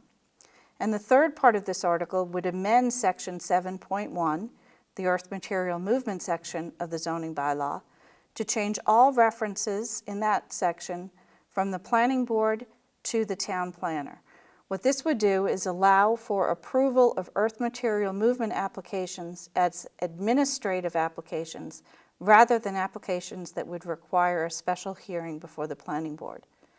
The planning board is proposing this change because currently there are a significant number of earth material movement applications where the planning board imposes the same conditions in case after case, where they're responsible for making sure that the movement of dirt down our streets is appropriate, that the trucks only go on the streets that are necessary to reach the site, and that they clean up behind them. So the planning board does not believe that this type of approval needs to be done in the course of a public meeting. The recommendation is to change this to an administrative application. So Section 7.1 would now become administrative earth material movement. The next article, 17, proposes amendments to the zoning bylaw related to sustainability. The planning board proposes amending Section 6.1, off-street parking, and Section 7.3, environmental impact and design review. Among the specific amendments would be changes to Section 6.1 to require that all new parking areas with 25 or more spaces will require one charging station for every 25 parking spaces. These changes would be triggered by environmental impact design review or special permit review for redeveloped parking areas. And there would be a cap on fees charged to consumers for the use of the EV chargers. That would require that the chargers, that the customers be charged no more than 120% of the actual cost of electricity. The second part of the sustainability article requires changes to Section 7.3.8. This is the Environmental Impact and Design Review Standards section of the bylaw. Section 7.3.8.11 currently has requirements for energy efficiency. The planning board proposes changing that section to more broadly require sustainability components. The sustainability components would have 4 areas of concern. One would be energy conscious design related to building orientation, building materials, shading, and landscaping. The next section would require energy efficiency. That would involve energy efficient materials, lighting, heating, ventilation and air conditioning systems, geothermal systems, white roofing, daylighting, LED technology, to name a few. There will also be provisions related to renewable energy. This would require new non-residential structures that are larger than 5,000 square feet in area to have photovoltaic or wind turbines sufficient to produce 50% of the energy used by those new structures within 5 years. And the final component of this section has to do with water efficiency. It would require water sense fixtures and gray water reclamation for new projects. All of these requirements are very similar to the requirements that have been in place for the last 10 years at University Station. These would now apply to all new non-residential developments that are approved by Environmental Impact Design Review approval by the planning board anywhere in town. This would not apply to residential, single-family residential uses. The next provision in proposed Article 17 would amend Section 7.3.7, the submittal requirements, to require applicants to show all existing trees that are 5 inches or larger on their plans. This section would also be amended to require that models, presentation models, only be required in cases where the planning board deems those necessary. Currently, Section 7.3.7.7 requires all applications for environmental impact and design review to include presentation models. In almost all cases, the planning board waives this requirement, so the change they're recommending turns that around and requires models only where specifically directed by the planning board. And then the next section would be amendments to Section 7.3.8 of the Environmental Impact and Design Review Standards. This would eliminate a section currently titled Preservation of Landscape and replace that section, 7.3.8.1, with a new section titled Sustainable Landscape. The new Sustainable Landscape section would require applicants to preserve existing grading and natural land features wherever possible, to minimize soil removal and grade changes, to maintain all trees greater than 5 inches in caliper, to relocate or replace trees where necessary with native species, and to remove noxious invasive vines and plant materials to protect existing trees. The next article, Article 18, requires amendments to the zoning bylaw related to dumpsters. This article proposes amendments to Section 6.3.5 of the zoning bylaw, uses requiring screening, by deleting the current Section 6.3.5 entirely and replacing it with a new Section 6.3.5 to clarify that dumpster screening requirements apply to all non-residential and all multifamily residential properties. This article would also amend Section 6.3.6 screening standards by replacing the existing Section 6.3.6 with a new section that clarifies the screening standards. The requirements would be for all dumpsters for non-residential and multifamily residential properties to be fully enclosed, to have integral tops and bases upon which the dumpsters sit to prevent leachate, to prevent flying debris from coming out of the dumpsters, and to protect the view of properties surrounding the properties where the dumpsters are located. Article 19 proposes amendments to the general bylaws related to dumpsters. Article 19 tracks the requirements of Article 18 in the zoning bylaw by having similar requirements in the general bylaw. In addition to the requirements for enclosing dumpsters, having integral lids and bases upon which the dumpsters sit to decrease the likelihood of pollution, this bylaw also requires specific time periods during which the dumpsters can be filled and emptied. The first change would be to Chapter 321, Article 1. This general bylaw section currently applies to retail stores and food establishments. It gives retail hours of operation regarding dumpsters, and that section would now be relocated to a new solid waste section. So the first change would be to amend Chapter 321, Article 1 to remove the timing related to the use of dumpsters. Then Chapter 342 would be amended, this is the solid waste section of the dumpster, by adding new sections 342-2 and 342-5 to regulate the form, maintenance, and hours of operation for dumpsters associated with non-residential and multifamily residential properties.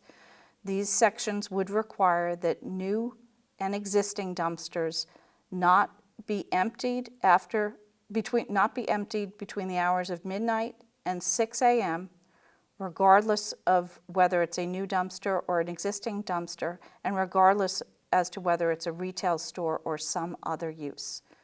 Again, this would not apply to single-family residential properties. It would apply to non-residential and multifamily residential properties only. Finally, the Planning Board recommends approval of Article 20. Article 20 contains housekeeping amendments to the zoning bylaw. These amendments are intended to make corrections or clarifications throughout the bylaw. Most of the changes are related to alphabetical or numeric order of sections of the bylaw. The first change applies to Section 3.1.3, overlay districts, and the change puts the subsections in proper alphabetical order. The next section involves revisions to Section 4.1.3, the table of principal uses, the section requiring definitions of residential uses.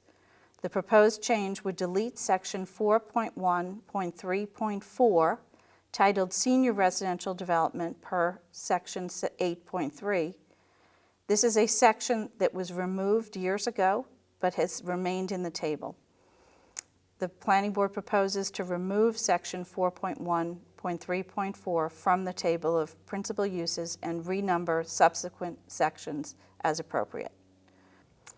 The third housekeeping section would revise the footnotes in Section 4.1.5, the table of principal uses for commercial uses, to reflect proper sequential numbering.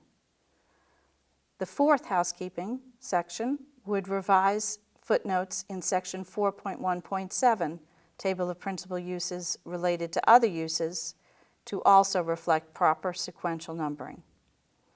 The fifth housekeeping amendment would revise Section 4.2, the notes for the table of principal uses, to reflect proper sequential numbering.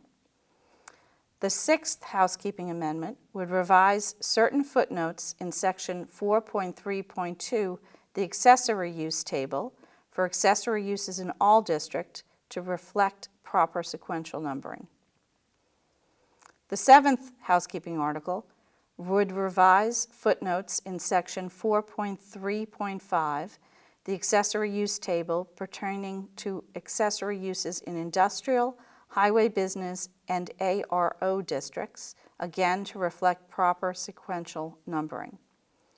The eighth housekeeping article pertains to Section 4.4, the notes of table of accessory uses, and these changes would again reflect proper sequential numbering.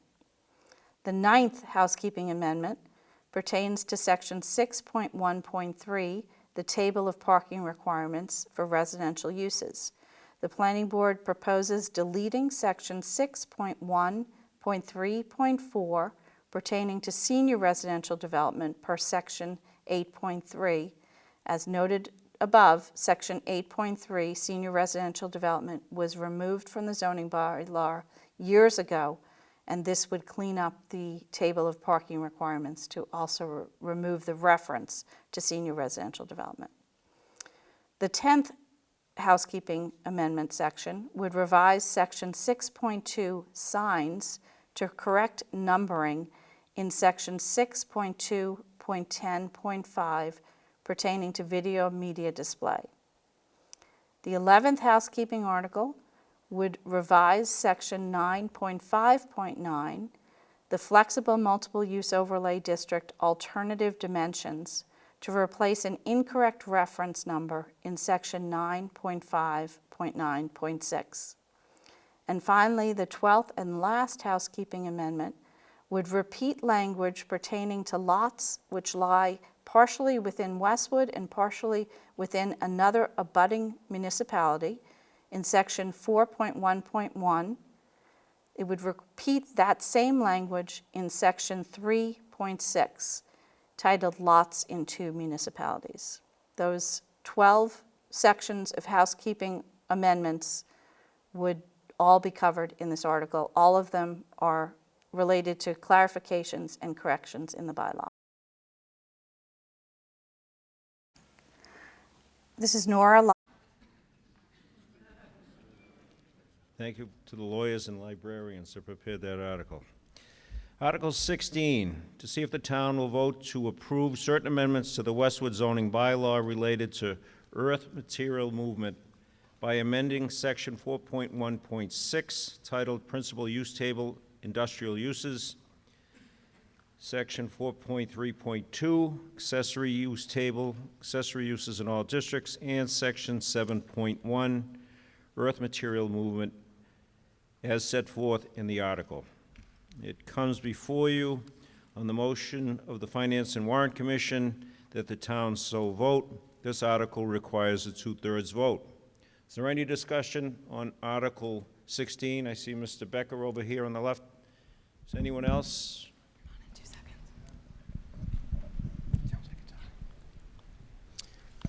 Kevin Becker, 1227 High Street.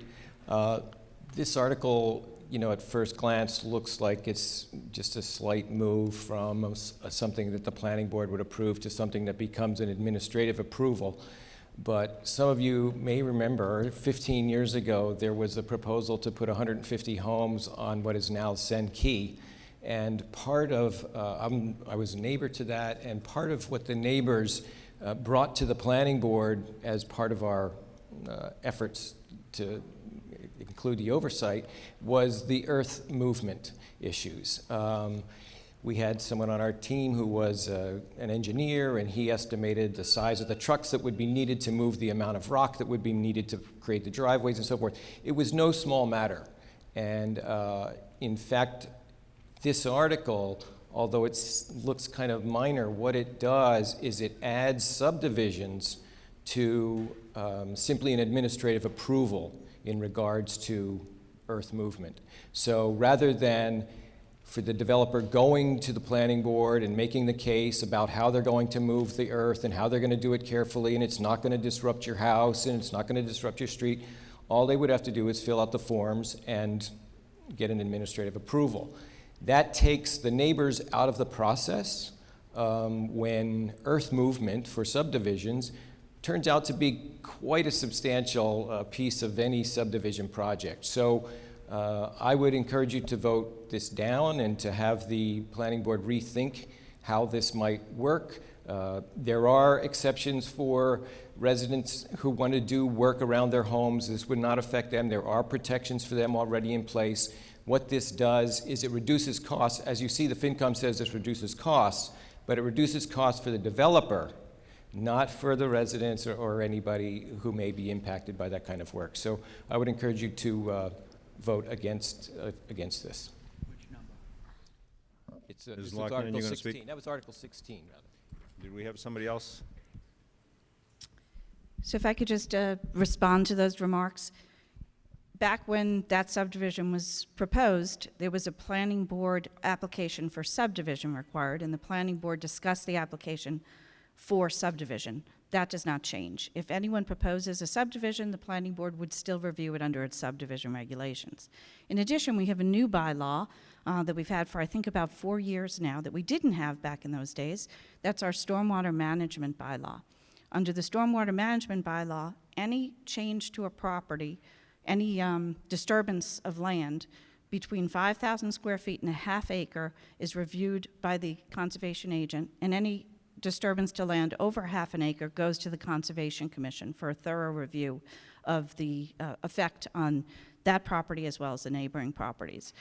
The planning board believes that that covers the interest of the neighbors. It's done in the form of a public hearing for anything over half an acre. So anything at all along the lines of a 150 unit subdivision. In fact, I would say a 2-unit subdivision would require Conservation Commission review under the Stormwater Management Bylaw. What the planning board is left with are those small projects where there's changes to the grade of a property that require the import of 200 cubic yards of material or more, import or export, or the change in grade of more than 5 feet or result in slopes of greater than 15%. So what happens with those are that those articles currently come to the planning board. In prior years, they had gone to the Zoning Board of Appeals for a special permit. We changed that, sent them to the planning board for a special permit. Then we reduced it to an environmental impact design review approval by the planning board. But we found over the years that the planning board is simply imposing the exact same standards in case after case. They are not reviewing the stormwater management portion of it, which now goes to the Conservation Commission. So they really are simply reviewing the movement of dirt, the dump trucks that are coming down the street to get to and from that property. And the conditions that they impose are formulaic. It's nothing that can't be handled easily by the town planner and done in a very effective and efficient manner, so that if a single-family property owner wants to redevelop their property, they're able to do that more quickly and without the added expense of a public hearing. There's nothing taken away from the public process that would be required to go through under the Stormwater Management Bylaw. So residents and abutters are still taken into consideration. Any thoughts and concerns they have can be addressed at the Conservation Commission. Is there any other discussion? Hearing none, seeing none. All in favor of Article 16, say aye. Aye. All opposed, say nay. It appears to be a 2/3 vote in favor. It is a 2/3 vote in favor. And by the way, someone left some eyeglasses up on the stage. If you need your eyeglasses, they're up here. We proceed to Article 17, and we're probably going to get a chance to use our voting devices. Article 17 is to see if the town will vote to approve certain amendments to the Westwood zoning bylaw related to sustainability by amending Section 6.1, off-street parking, and Section 7.3, environmental impact and design review, as set forth further within the article. Now, this comes before us on the motion of the Finance and Warrant Commission that the town indefinitely postpone this article. This indefinite postponement requires a majority vote. So the discussion is going to be whether we should indefinitely postpone or not. If you're in favor of the article, you should vote against indefinite postponement. If you're against the article, vote in favor of indefinite postponement. If indefinite postponement fails, then someone else has to move the article, has to be seconded. There'll be discussion on the article at that point, and that article requires a 2/3 vote. Is there any discussion on Article 17? Mr. Atkins?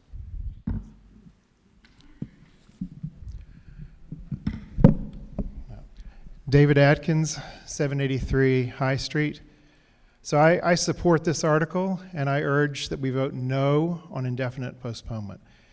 This article was drafted by the Planning Board, working with the Westwood Environmental Action Committee, and it has the unanimous support of the Planning Board. Part of the reason, one of the things the Planning Board was elected to do is to implement our comprehensive plan and to work through the technical details required to create bylaws that will encourage development that's consistent with that plan.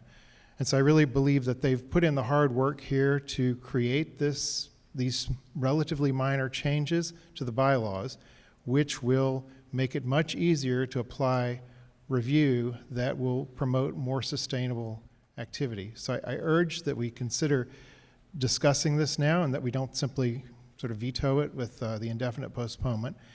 And if there are concerns, they can be raised here. If people want to make amendments, that's an option. And ultimately, even if we discover that there are significant concerns, at least we will have had a discussion, and the Planning Board can work to incorporate that into future revisions. So I urge that you vote no on indefinite postponement and yes on the underlying article. Is there any other discussion? We have someone over here on the left. Michael Kraft, Coach Lane. I also urge voting no on indefinite postponement. In sum, the FinCom has already acknowledged that sustainability is a desirable goal for our town. A great deal of time and study has been put forth by the Planning Board, substantial amounts of time, I'm sure. Having served in another town on a similar committee as the Finance Committee, I know it's simply not possible to give the level of study and detail to a problem such as this. And while I'm sure they've done their very best with respect to these questions, I would suggest that the Planning Board is the place where we should be asking for these kinds of amendments and bylaws to be put together. Thank you. I see one gentleman over here on the left. A woman, I'm sorry. Marla Schwartz, 32 Westwood Glen Road. A few years ago, I was on an airplane with a man who built developments. And anyone who's ever met me will tell you that when I'm on an airplane with someone, I'm going to talk to them. I will talk to anyone, and frequently they talk back. And what he told me was that given their choice of sustainable things or marble countertops or sprinklers for their home, which would save their lives, and marble countertops, most people would go for the marble countertops. So in other words, what we're saying when we say this is going to cost more is let's cut first first-time home buyers completely out because they're not going to be able to afford to live here. Let's cut retired people completely out because they're not going to be able to afford to live here. I think that green is wonderful, but I think we should take smaller steps. I really do. Is there any other discussion? Oh, okay. Hi, everyone. Sarah Wasserman, 68 Birch Tree Drive. Just like to say I'm against indefinite postponement because it's important for the town to continue considering and discussing sustainable development bylaws. As weather extremes increase due to climate change, sustainable development will help make the town more prepared for hazards such as flooding and mitigate the effects of these extremes such as erosion and high stormwater runoff volumes. Westwood leads the way in Massachusetts on many levels, including community life, and in our school system, we should lead the way on being sustainable as well. Any other discussion? Yeah. Oh, up Hi. here, right there. Hello. Hello. I'm Anne Marie Klein, 7 Windmill Lane. The more we burn fossil fuels, the bigger the pollution blanket of heat-trapping gases surrounding our planet will exist. We owe it to our children to do whatever we can to accelerate our transition from dirty energy to clean energy, echoing what the former speaker just said. The content within Article 17 will further Westwood's track record on the clean energy transition. I happen to work with 14 climate scientists who are also mothers, and they have a front row seat to what has been happening. The extreme weather this summer will be a harbinger of what is to come. Please notice every time you say, wow, this weather is weird. Know that 99% of climate scientists agree that climate change is real, it's human-made, and it's happening now, and we can do something about it. And every time we put off adopting ways to mitigate our damage to the planet, it will cost us and our children more money every time. So no one will be able to live here because it will be in disarray. We got to do something now. Is there any other discussion? Okay. Mr. Ames?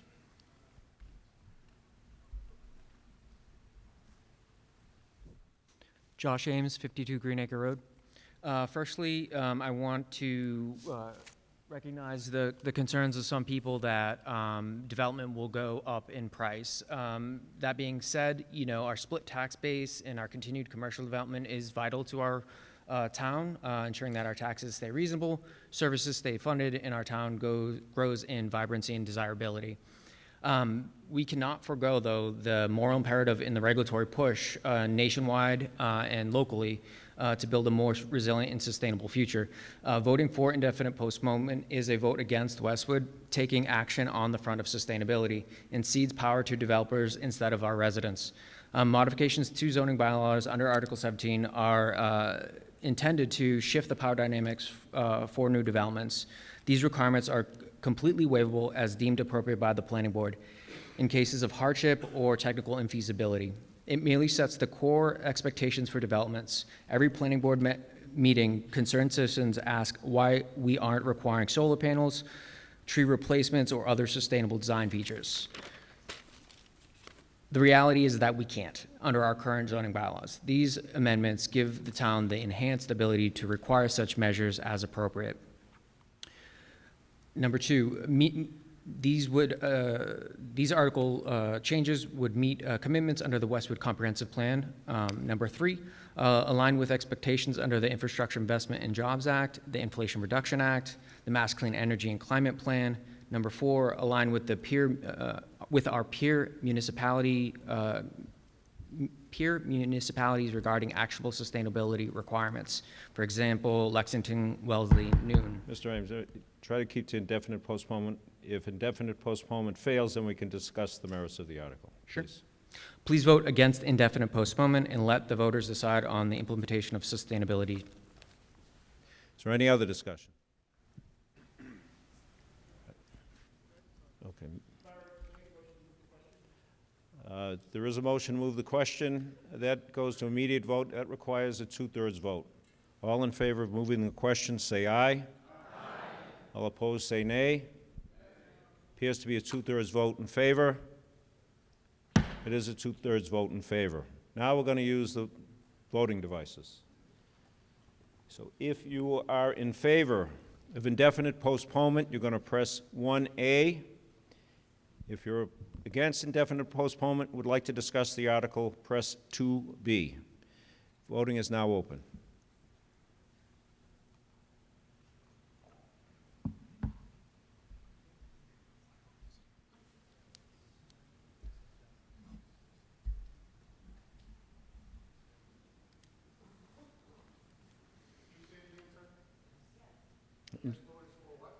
Indefinite postponement. No vote is against indefinite postponement to discuss the article. All right, everybody got a chance to vote?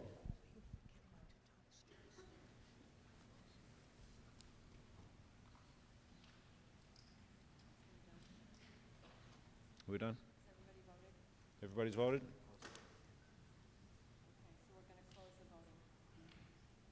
The voting's closed.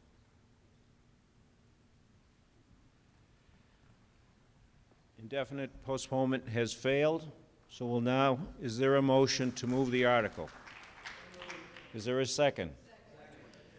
Is there any discussion on Article 17? We have one, Mr. Ferrara?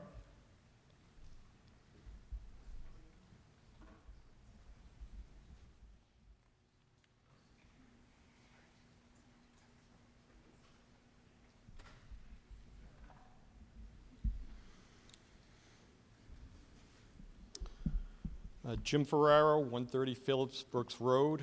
I'm on the Finance Committee. I'd just like to say that the Finance Committee is not against sustainability, and that was part of the discussion. Everyone supports sustainability.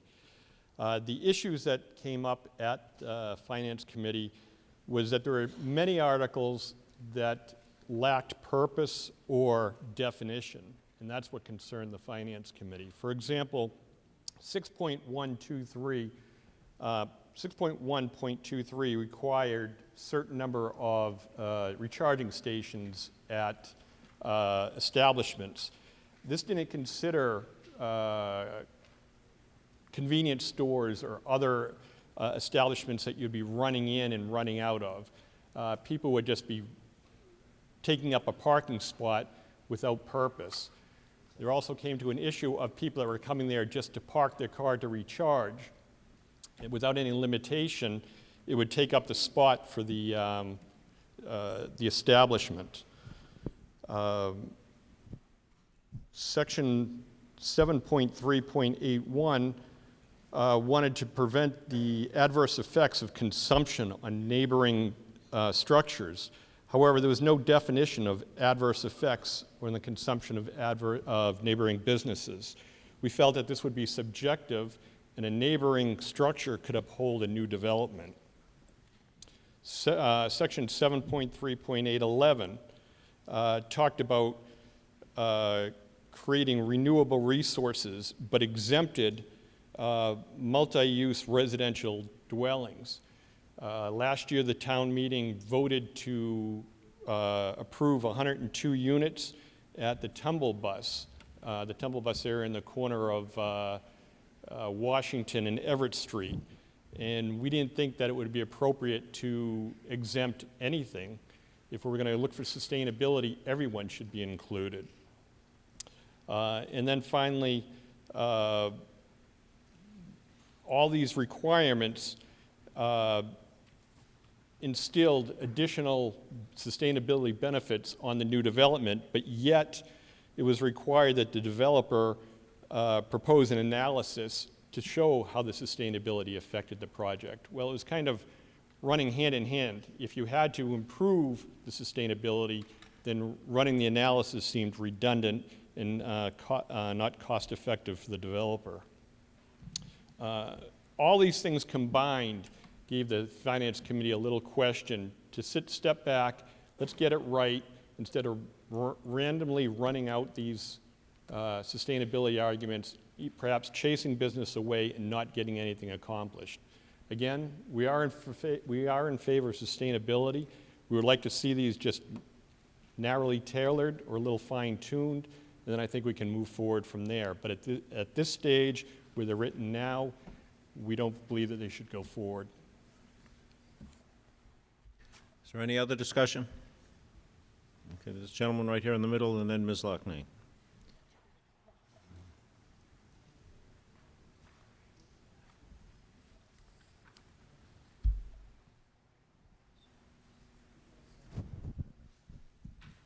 Thank you, Mr. Moderator. Sean Weller, 48 Clapboard Tree Street.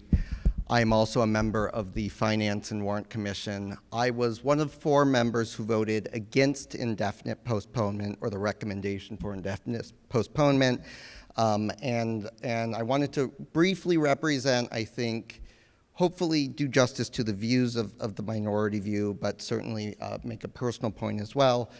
I believe that the minority opinion on the Finance and Warrant Commission believed that sustainability was an important priority and one that we should approach with some urgency as a town. Certainly, we have a number of projects coming before the town in the next year that I think we need to give due consideration to and should think about from a sustainability standpoint.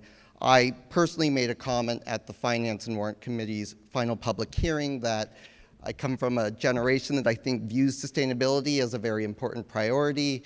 And on a note beyond that, sustainability and the sustainability of this community is one of the things that has brought my young family to this town as well. And it's been an attractive place to come and live.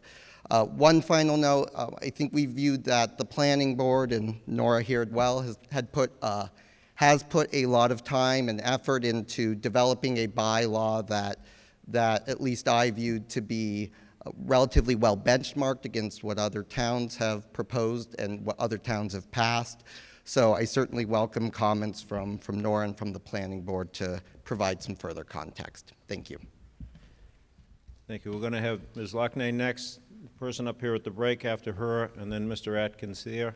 If anybody else wants to speak, just wave your hand. We'll get to you.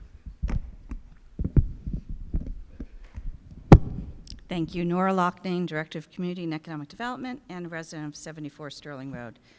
I appreciate the differing points of view on this, and I just want to take a couple of minutes to briefly go through the points that the concerned members of the Finance and Warrant Commission had about the article and how the Planning Board feels about those same points.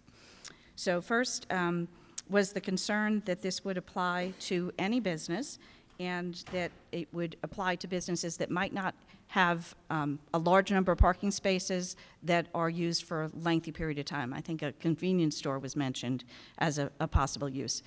This would only apply to parking lots of 25 spaces or more, not something you'd see at most short-term establishments where people are just running in and out. Take, for instance, something like Roach Brothers. That does have more than 25 parking spaces. If we had a new business that was akin to that, they would be required to have one charger for 25 spaces. That would be enough to handle the needs of the employees that are in the store. There are people, even in a convenience store or some business that has a quick turnover, there are some people that are there for a long enough period of time to use a charging station. I'll also point out that the Planning Board has the ability to waive all of these requirements in cases where they're not deemed appropriate. That's the case with all submittal requirements under EIDR approval or special permit approval. The Planning Board considers the actual application before them, applies the policies in a manner that's appropriate to the business that's applying for approval. In addition, there was concern over the Planning Board suggestion that there would be a cap on the cost to the users of the EV charging stations of no more than 120% of the actual cost of electricity. This is intended to prevent property owners from gouging their customers, and it's something that is being done across the board in other communities that are applying these same requirements. The Finance and Warrant Commission also expressed concern about one of the provisions that is requires the board to ask a developer to show existing trees on a property before they propose to take those trees down to develop it. The current bylaw requires that all existing trees on a property that comes before the planning board for either EIDR approval or a special permit, that all existing trees be shown. This provision actually reduces that by only requiring them to show trees that are 5 inches or larger in caliber. And then later on, in another section here, if they have to remove any of those trees because they're in the immediate area of development, that they would have to replace them or relocate them. And trees that are outside of that immediate area of development, the planning board will then know exactly which trees they are, as long as they're large enough to be of concern, and they'll make sure that the property is designed appropriately to preserve large trees. That's necessary to prevent heat island effect. There was also a concern by the Finance and Warrant Commission about the requirement for greenhouse gas analysis. Most of the businesses, and certainly all of the large businesses that are proposing development in Westwood and other towns, they're already doing that greenhouse gas analysis. They're required to as part of their business strategy for the development that they're proposing. It's just requiring that analysis to be presented to the planning board so they too can review it, and also to make sure that the developers are considering the appropriate balance of sustainability in creating their design. A perfect example is Target at University Station. When they were first developed, they came in and they built their building and they made it solar ready. They came back as soon as they could and they filled that rooftop with solar panels. They didn't just do it because it was encouraged by the planning board, they did it because it made sense for their business. And we're seeing more and more businesses that do that. The intent here, though, is to make sure that it's considered at the first stage of design and to make sure that it is done within the first 5 years for a business. At about 30 seconds. I will just then say that the planning board's intent here is to shift the balance of power from the developer to the planning board to allow the planning board to require sustainable development where it's appropriate to do so, and also to be in a position to grant waivers where necessary. Right now, they're in a position to just ask, and the developer can say no. So this just changes the balance of power. I encourage you to vote yes on the article. We got a gentleman over here and here. Just remember, try to bring Michael up new Kraft. issues, not necessarily repeat what's been said already. Michael Kraft, 30 Coach Lane. I heard talk that one of the concerns is that this might discourage businesses in our town. I would actually argue just the opposite. With the high number of electric vehicles in our town and our surrounding towns, I think that the more charging stations that there are, the more attractive businesses will become. Thank you. Mr. Atkins. Dave Atkins, 783 High Street. Just a perspective of having been on the planning board for 6 years, and one of the things I learned was what this whole EIDR thing was, Environmental Impact Design Review. And so there are existing standards that the developers prepare their application against. So there are the pages in the bylaws, they prepare for that, and they come to the planning board meeting based on trying to meet the requirements of those bylaws. And then we have a discussion about it. And so as Nora was outlining, this shifts the balance of power a little bit. And so that when I was on the board, people would say, can you put solar panels on the roof? Can you have vehicle chargers? And they would say, oh yeah, we're gonna do that, or no, that's okay, we don't wanna do that. It builds it into the default. It builds it into the planning stage of the process. It's not like a hard and fast law that's going to force them to do things. It just changes, it shifts things so that when they're making their application, they will be trying to meet these standards. And then we'll have the planning board would have a discussion about that. What we were not able to do when I was on the board was to hold them to a higher standard. And this will allow a shift in that direction. That's why I support it. There is a motion to move the question. It goes to immediate vote, requires a 2/3 vote in favor. Is there a second? All in favor of moving the question, say aye. Aye. All opposed, say nay. Appears to be a 2/3 vote in favor. It is a 2/3 vote in favor of moving the question. So now we're ready to vote on Article 17. All in favor of Article 17, press 1A. We'll do it, yeah, we'll do it electronically. All those opposed to Article 17 will press 2B. The voting is now open. Point of order.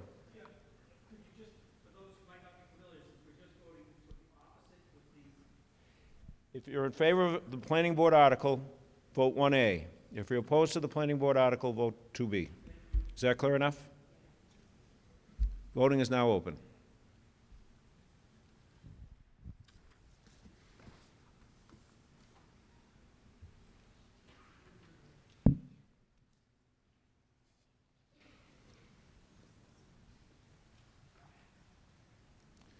Everybody had a chance to vote? All right, we'll now close the vote.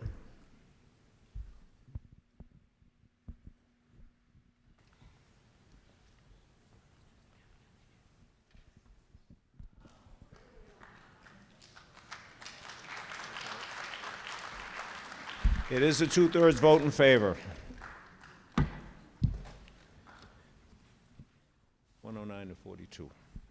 Article 18, to see if the town will vote to approve certain amendments to the Westwood zoning bylaw related to dumpsters by amending section 6.3.5, uses requiring screening, and section 6.3.6, screening standards, all as set forth in the article, or to take any other action in relation thereto.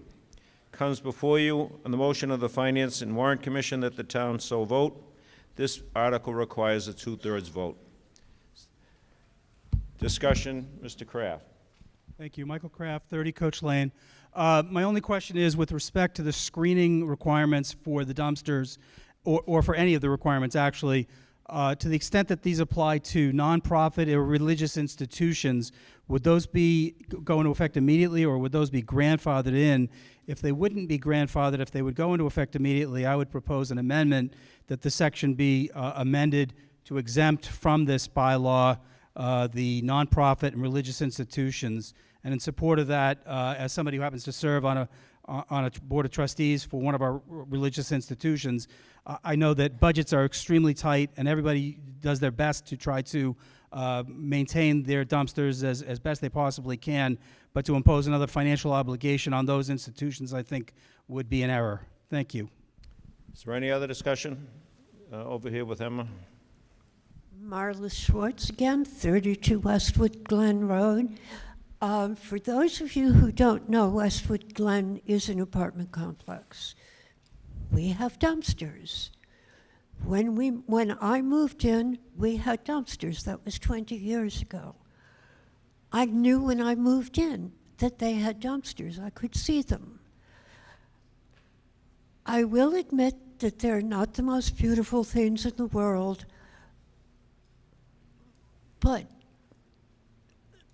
you know, I don't see why we have to put little sheds around them and little doors, which will make it harder for people like me who are mobility disabled to get down and open the dumpster. I don't demand it be beautiful, and I don't think other people should ask that for me on my behalf. All I want to do is throw out the trash. Should be as easy as possible. Any other discussion? All in favor of Article 18? Oh, I'm sorry.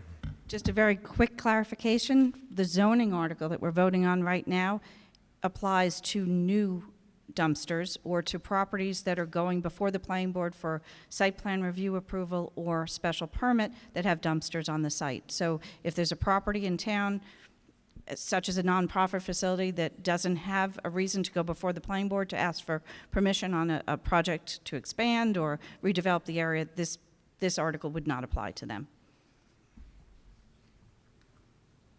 Any other discussion?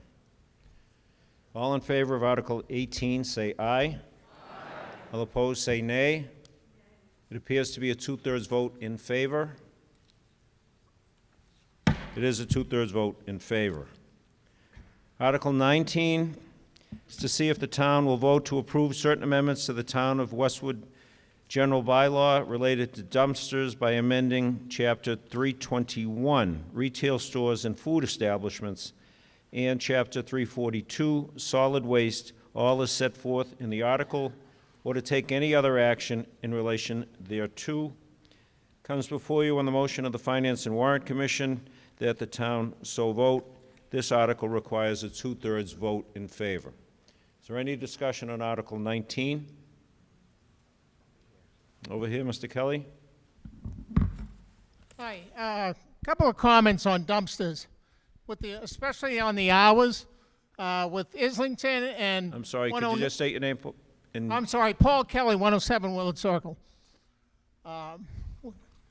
With all the new dumpsters in Islington, 109, the Highway District on Route 1, those hours are actually, in my opinion, ridiculous, between the hours of 12 midnight to 6 a.m., that they can't unload these dumpsters or take them away or haul them away.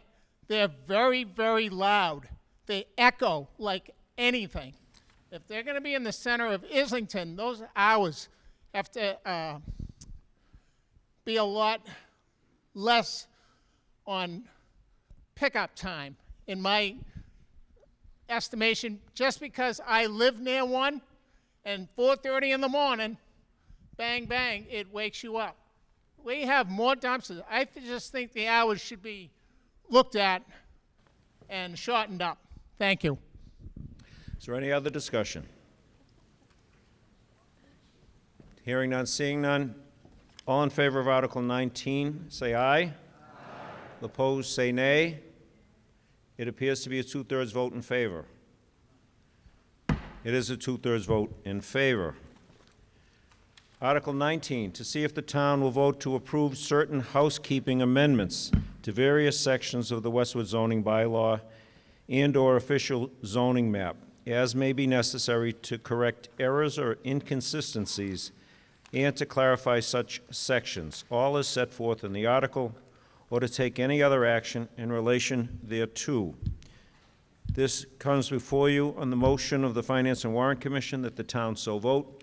This article requires a 2/3 vote. Is there any discussion on Article 20? Hearing none, seeing none. All in favor of Article 20, say aye. Aye. All opposed, say nay. Appears to be a unanimous 2/3 vote in favor. It is a 2/3 vote in favor. Before you leave, Mr. Gotti has asked permission to address town meeting. So many town residents. I realized earlier that when we acknowledge so many town residents who have served in various roles on boards and committees, that we missed one person in the room who I'd like to stand and be recognized right now. Superintendent Emily Parks is leaving us after some 30 years in the district.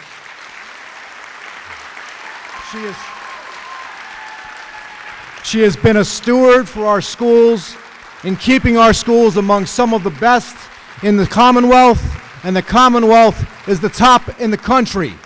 So thank you, Emily, for your service. Good luck in your next role. We appreciate it. Mr. Chair, would you like a motion to be adjourned be made? Not yet. Not we yet? want to make sure everybody returns these voting devices. They're not going to work at home. As Dottie says, they're not going to operate your television for you. There are baskets outside. Now I'll entertain a motion to dissolve town meeting. Is there a second? All in favor of dissolving town meeting, say aye. Aye.